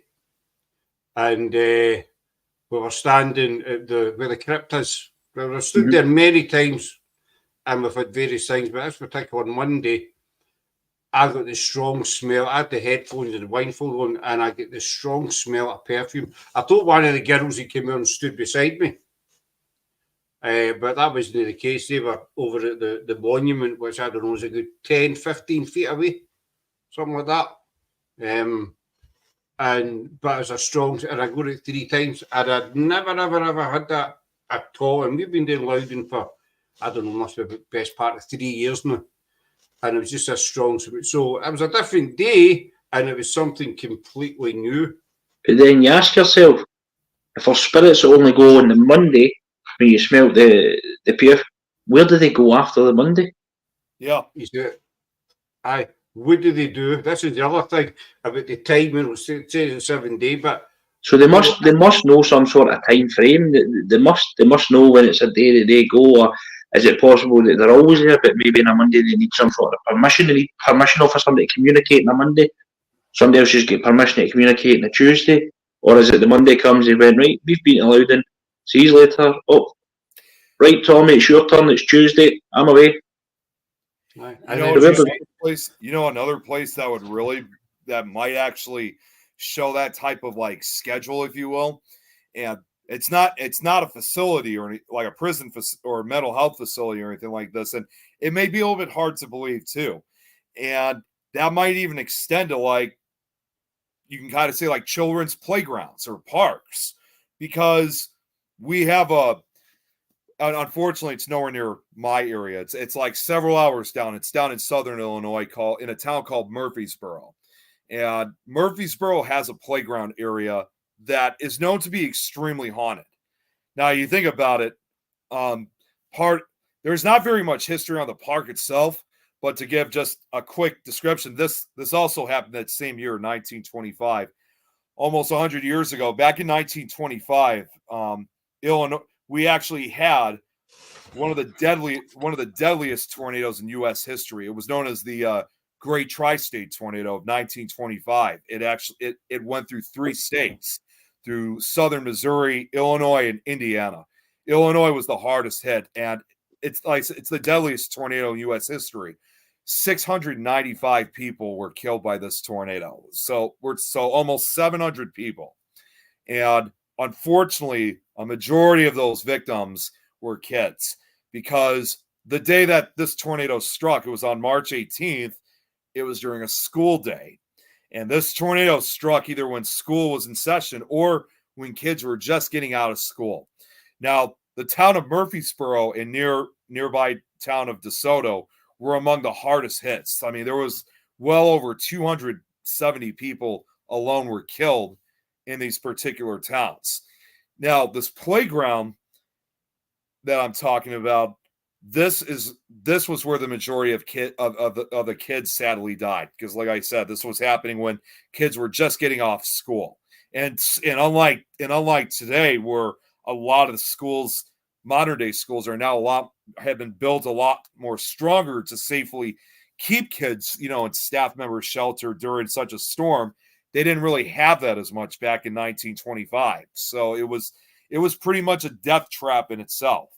Mm-hmm. So, as a result of, I think it was actually in the town of DeSoto, now that I'm thinking about it, not Murfreesboro, but as a result of all these kids that were killed, this playground, which I don't know if I'd really say it's original to the area, it's known to be extremely haunted by a lot of these kids that were killed in this tornado.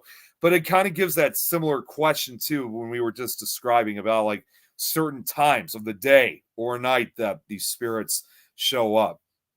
So in this case, like, if you were to go, like, let's say to this playground, during the weekend, there's no doubt in my mind that it would be another very active area, during the weekends. But if you went like during a school day, in this case, like, let's say during the middle afternoon, like, let's say today, Wednesday afternoon, and you're not getting anything out of it, unlike you probably did the previous day, it could be the same thing of that. Well, there's probably no kids haunting the school, because in their eyes, like as it still is today, it was a school day for them. So in their world, kids are probably off at school. They can't play at the playground during this time. Aye, that's true. Kate's put a quote up for Pinocchio. A butterfly does not count months, but moments, and has enough time. But what is it before life or after death? Time does not exist, no pain, no suffering, no concept of being. Time is but relative. When we die, we are free of all things. Yeah, I don't know. Again, that's something that we'll not understand until we're there. The reason why I did the paranormal, you probably heard me saying this, is because I'm just trying to gather as much information and things like that, just for when it's my time to go, essentially. Again, I might believe all this stuff, and if there is time frames, if there isn't, or whatever, and then it might be totally different. It could be totally different.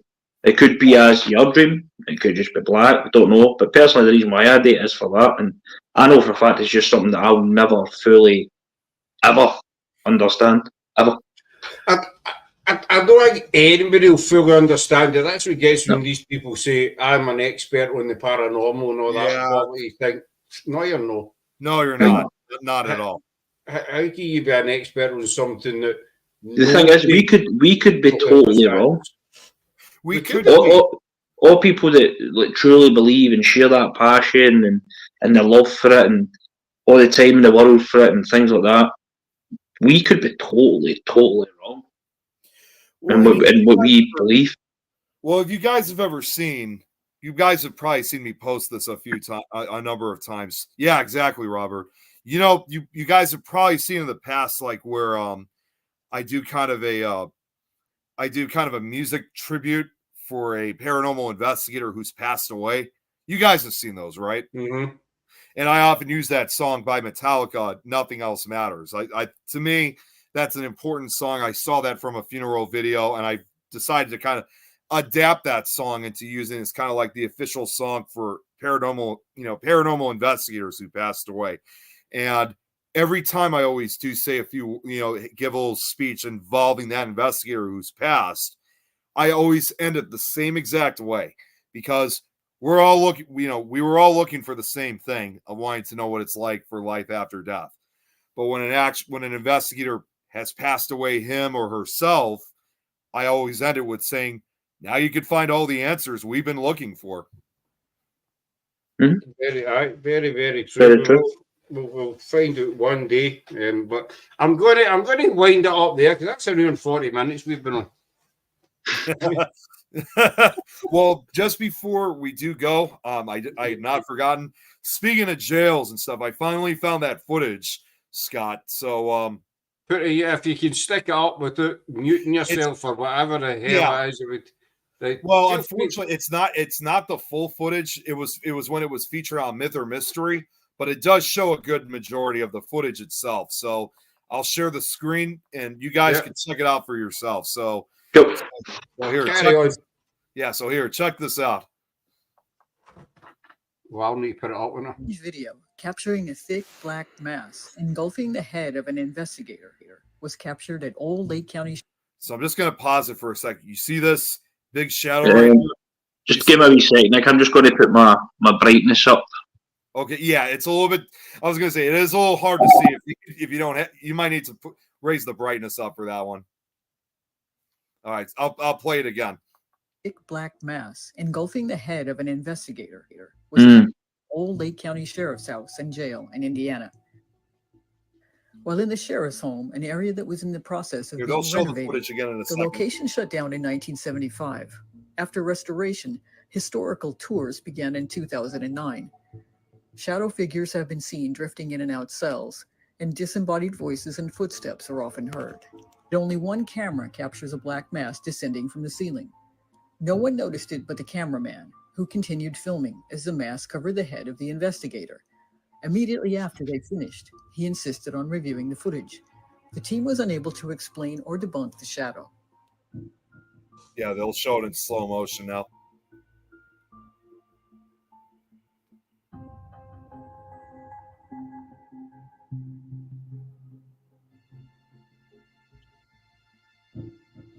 Yeah, like I said, this was on Myth or Mystery, but it's just really bizarre how this black mass just literally appeared out of nowhere, and there's nothing behind there but pitch blackness.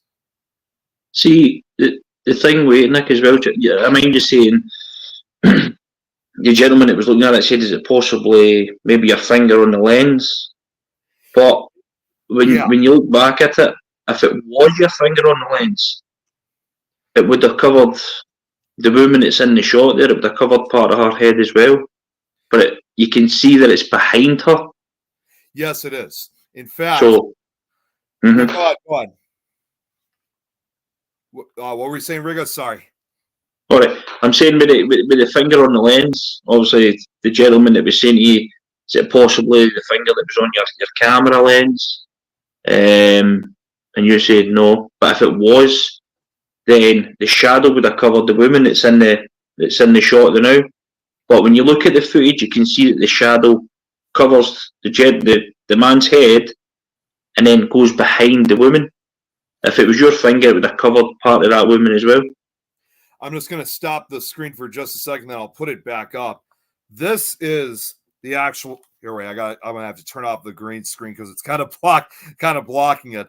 This was the actual camera that I used for that investigation. Then when I captured that footage, so you can see obviously it's got one of those big wedge pieces.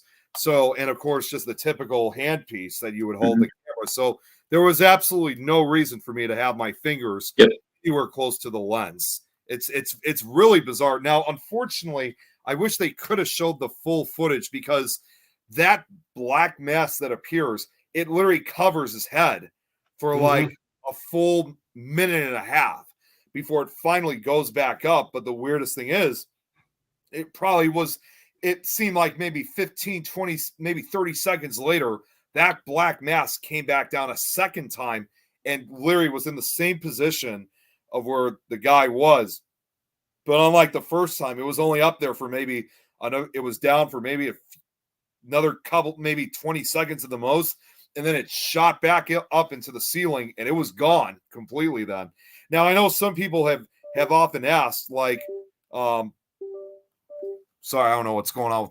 I don't know where all that noise was coming from. Now I know some people have often asked, saying, well, how come you never pointed the camera up to the ceiling to where the shadow was coming from? Because they didn't show the full footage. The reality is I actually did at least once. However, in order to see me show where the ceiling was, you would have to pause the video because it's literally a frame, if you will, because I think at some point I did point it, actually let me reframe that. When you look at different types of paranormal footage like this, a lot of times it usually happens after you filmed it. When you review the footage, this was definitely very strange because unlike other types of footage where again you usually find it after it's been recorded, this happened while we were recording. Now I had a friend of mine, as you saw in the name, named Don Elmy. He actually runs a podcast of his own, which Kate is also a part of too, Fear Fans. He's also one of my best friends, as a matter of fact. He was filming that same night too. He was filming with a camera of his own. But the weirdest thing was when I was filming with my camera and he was filming with his, I literally briefly walked up to him. You can kind of see the movement with the camera. That was me going up to Don and asking him, Don, are you getting this right? I'm whispering to him, are you getting this right now, Don? Are you getting some big shadow? And he said he wasn't getting anything out of it. I was like, you're kidding me. What are you talking about? No, he's like, you're kidding me. He's like, what are you talking about? I say, you got to see what's on the screen right now. And I'm literally just shell shocked. I'm literally sitting there what the hell is this thing? And you do see movement. You could tell I'm trying to, because at times I was looking back while holding the camera up, just making sure that maybe it wasn't me that was making the shadow or anything. Yes, there were windows behind us that did face to the downtown area of Crown Point, but those lights were not bright enough to illuminate or to cause such a shadow like that, especially the shape that it took, which if you looked very carefully, you can actually see it kind of does have kind of a funnel kind of look to it. And I think there was, oh yes. And what I'm going to do first is I'm going to show the footage again so you guys can get another idea. And then, and this I haven't done yet, Scott, somebody did an altered kind of brighten up the colors and whatnot. So I'm going to show the kind of, it's not thermal, but it does have colors involved that brightens up the screen. So I'm going to share this once again. I'm going to first show the normal footage one. So if you guys have any more ideas, we don't really need this on again.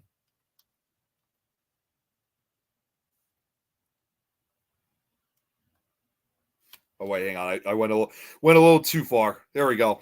Okay, so this is there's the mass right there. Mm-hmm. Now you can see there is a little bit of light that was coming from Don's camera, but you can clearly see that light is coming from the left of the screen.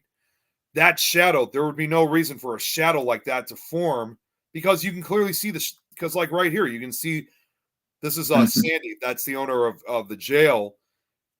You can clearly see her shadow. The light is coming from the left. He's standing there, and this mass is showing right. And there's nothing above him that could cause a shadow like that because there's nothing but space above him.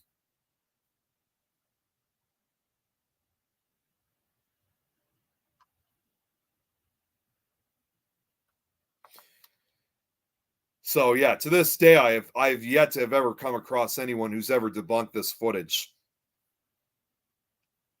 So Kate's saying maybe it's a camera fault when somebody isn't in the foreframe enough and it blacks them out, like out of focus type thing.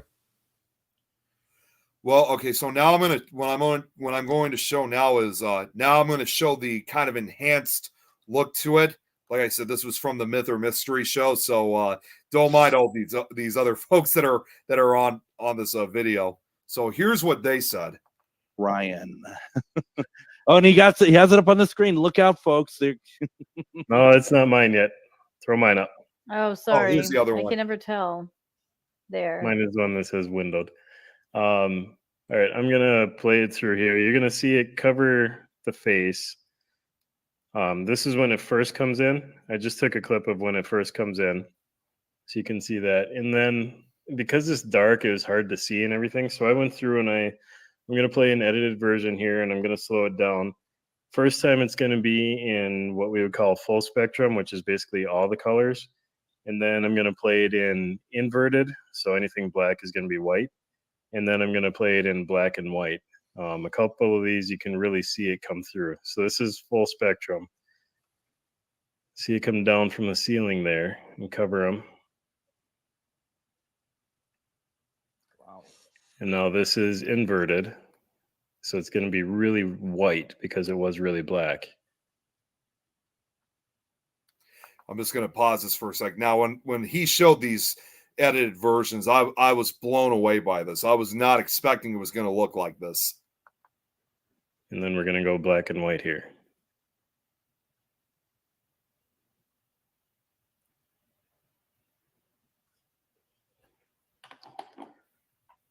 So that's as it came in. And then I took another clip of as it's leaving or pulling away from his head here. So this is the original version. You can see it pull away, and now you can see his head again. I did the same thing on this one. So we got full spectrum, inverted, and black and white here. And I slowed this one down so we can really kind of track the path that this thing takes. To me, it's going almost up and out to the right. Yeah. Or his left, right? That'd be his left. Yeah, kind of behind his head. Yeah. Oh, I see. Yeah. Inverted's a little bit harder to see, but you can see that bright white, which essentially is that dark black. Can I ask a question, Ryan? Sure. That white, when it's the white coming up, it almost looks like it has a shadow against the wall. Am I just seeing things when it's moving away from his head? Like it seems like it's affecting the wall behind. Let me pull it back here a little bit and see. So this one? Yeah. A little bit. A little bit. Yeah. Maybe a little. You know, I don't personally know these investigators, but knowing the techniques that are used here, at first I thought maybe this is a finger that slipped down, but I know the cameras that are being used, and it's next to impossible to get a finger in front of it and then slowly pull it up like that. It's going to mostly be, if you're moving your hand in front, it's going to be just a quick glance across. You're not going to sit and hold your finger in front of the lens or anything like that. I got to go with this one. I'm going to go with you, Greg, and go mystery on this one. I've ran it through. So yeah, it's a very compelling piece of footage. That's pretty amazing, that, by the way. It really is. See when you see it come, as I was saying, coming away for the head. You actually see the guy there. Once that goes away, see if it's coming up from behind him, as he says, and kind of goes like behind him towards the door frame. Yeah. But you actually see him responding. At that point, he turns, like as if he's noticed something or felt something. He just kind of responds to it, which was interesting. It was almost as if, see again, if I had the full footage, like to show the whole thing, it was almost if whatever it was that was coming out of the ceiling, it was almost in some way like it was aware that it was going over. The guy who did it, his name was Earl. I remember him now. Mm-hmm. Funny enough, he used to run tours of another haunted prison here in Illinois. He was one of the first tour guides for the Joliet prison, which in fact that's where I originally met him. That was one of my first investigations at Joliet prison. But anyways, it was almost like whatever was there was quite aware of that it was it was that it was there, like it was trying to get attention, and it didn't seem like if it had, let's just say, I can't say for sure, just say for example if it had some kind of intelligence to it, it obviously had no problem whatsoever being on camera for quite a long time, because like I said, it lasted for probably a good minute and a half and then another 30 seconds when it came back a second time. This video is just so compelling that I'm actually considering about sending it to Paranormal Con on camera, because I'd like to find out what they'd say. Of course, no guarantees if that's going to happen, because I did learn that, I did learn from some of the guys, they get quite a lot of different videos. So, but that would be something that would be interesting to bring on to the show and see what they, what the investigators say. But it's a very interesting piece of footage, no doubt. Especially when he changes it up as well with the colour and stuff like that. You can see it so clear. Well, and what's actually weird. I don't know if they were the ones who said this on the show or if it was someone else, but what one person once said about that footage, they said they kind of, well, actually, no, I think Miriam, she's the medium on that show. She said she got kind of a reading, like a partial message out of what this black mass. She's not saying for sure what this was, but she said she kind of got like a feel or a reading of someone was hung somewhere in the jail. And I thought to myself, you know what? That actually does in a way make sense, because jails, like anywhere else, are also, as much as they are sometimes used for either sending inmates to more maximum security facilities, or unfortunately a place where inmates are sometimes killed by others. Of course, jail is also a place where a lot of inmates do commit suicide.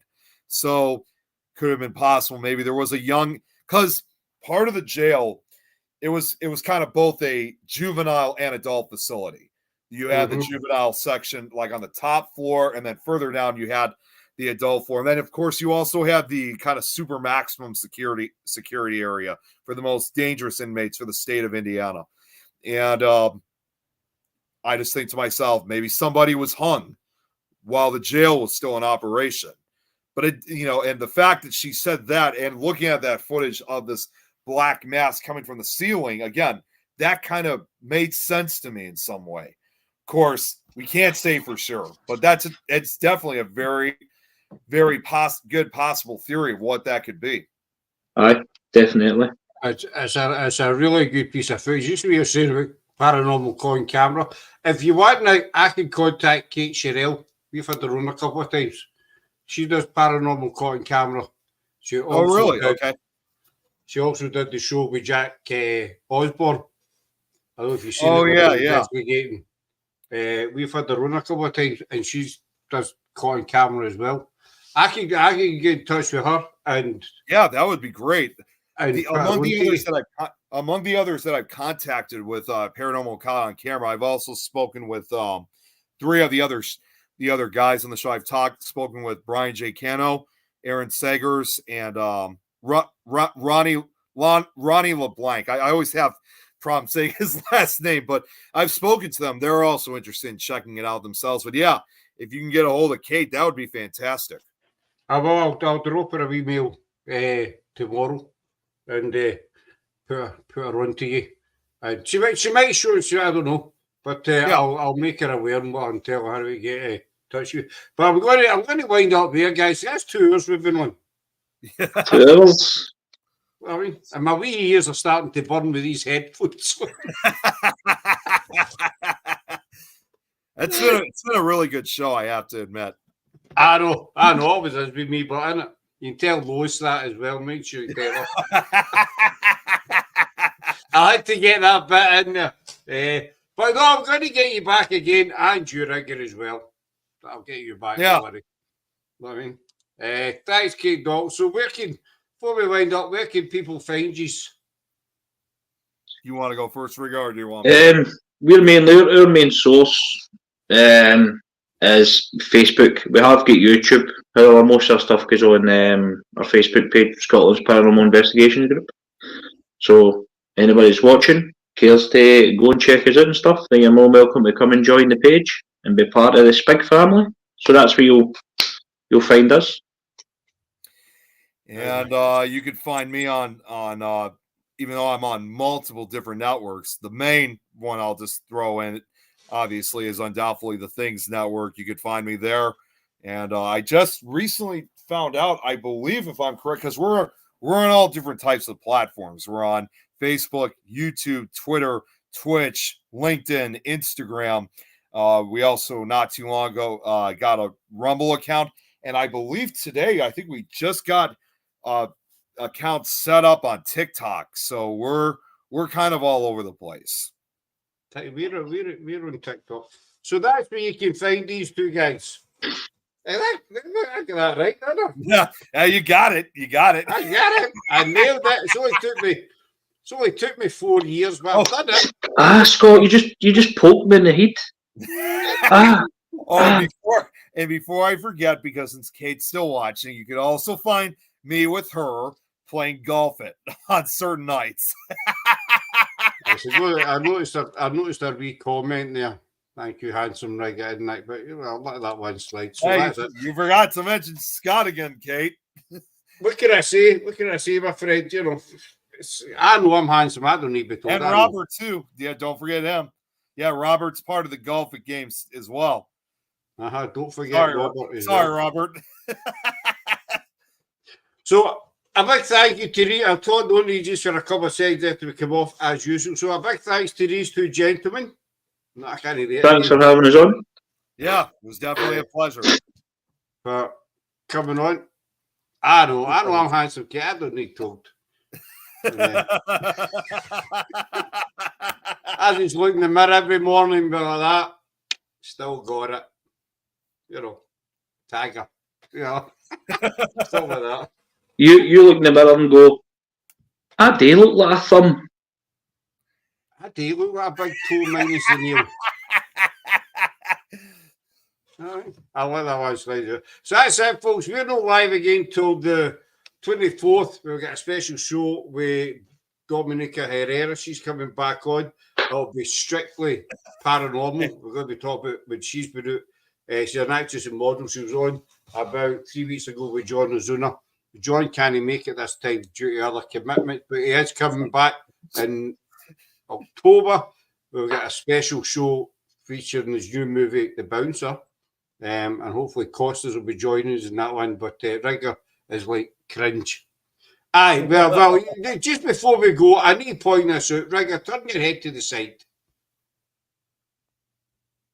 Go to that. It's not hard. Turn your head. Sorry, I've frozen. Come on, Nick knows what I'm talking about. There's nothing wrong with it. Right, other side. Rigga cut his own hair without a mirror. He done it from memory, what his head looked like. And you can clearly see he did not have a mirror or any hairdresser training whatsoever.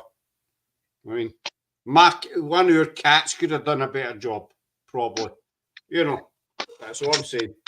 But we're going to wind up here, folks. So these two guys will be back on us, and don't miss out on the 24th with Dominica, because it's going to be a good show. And thanks for watching, and we'll take care, and etc., etc. See you later.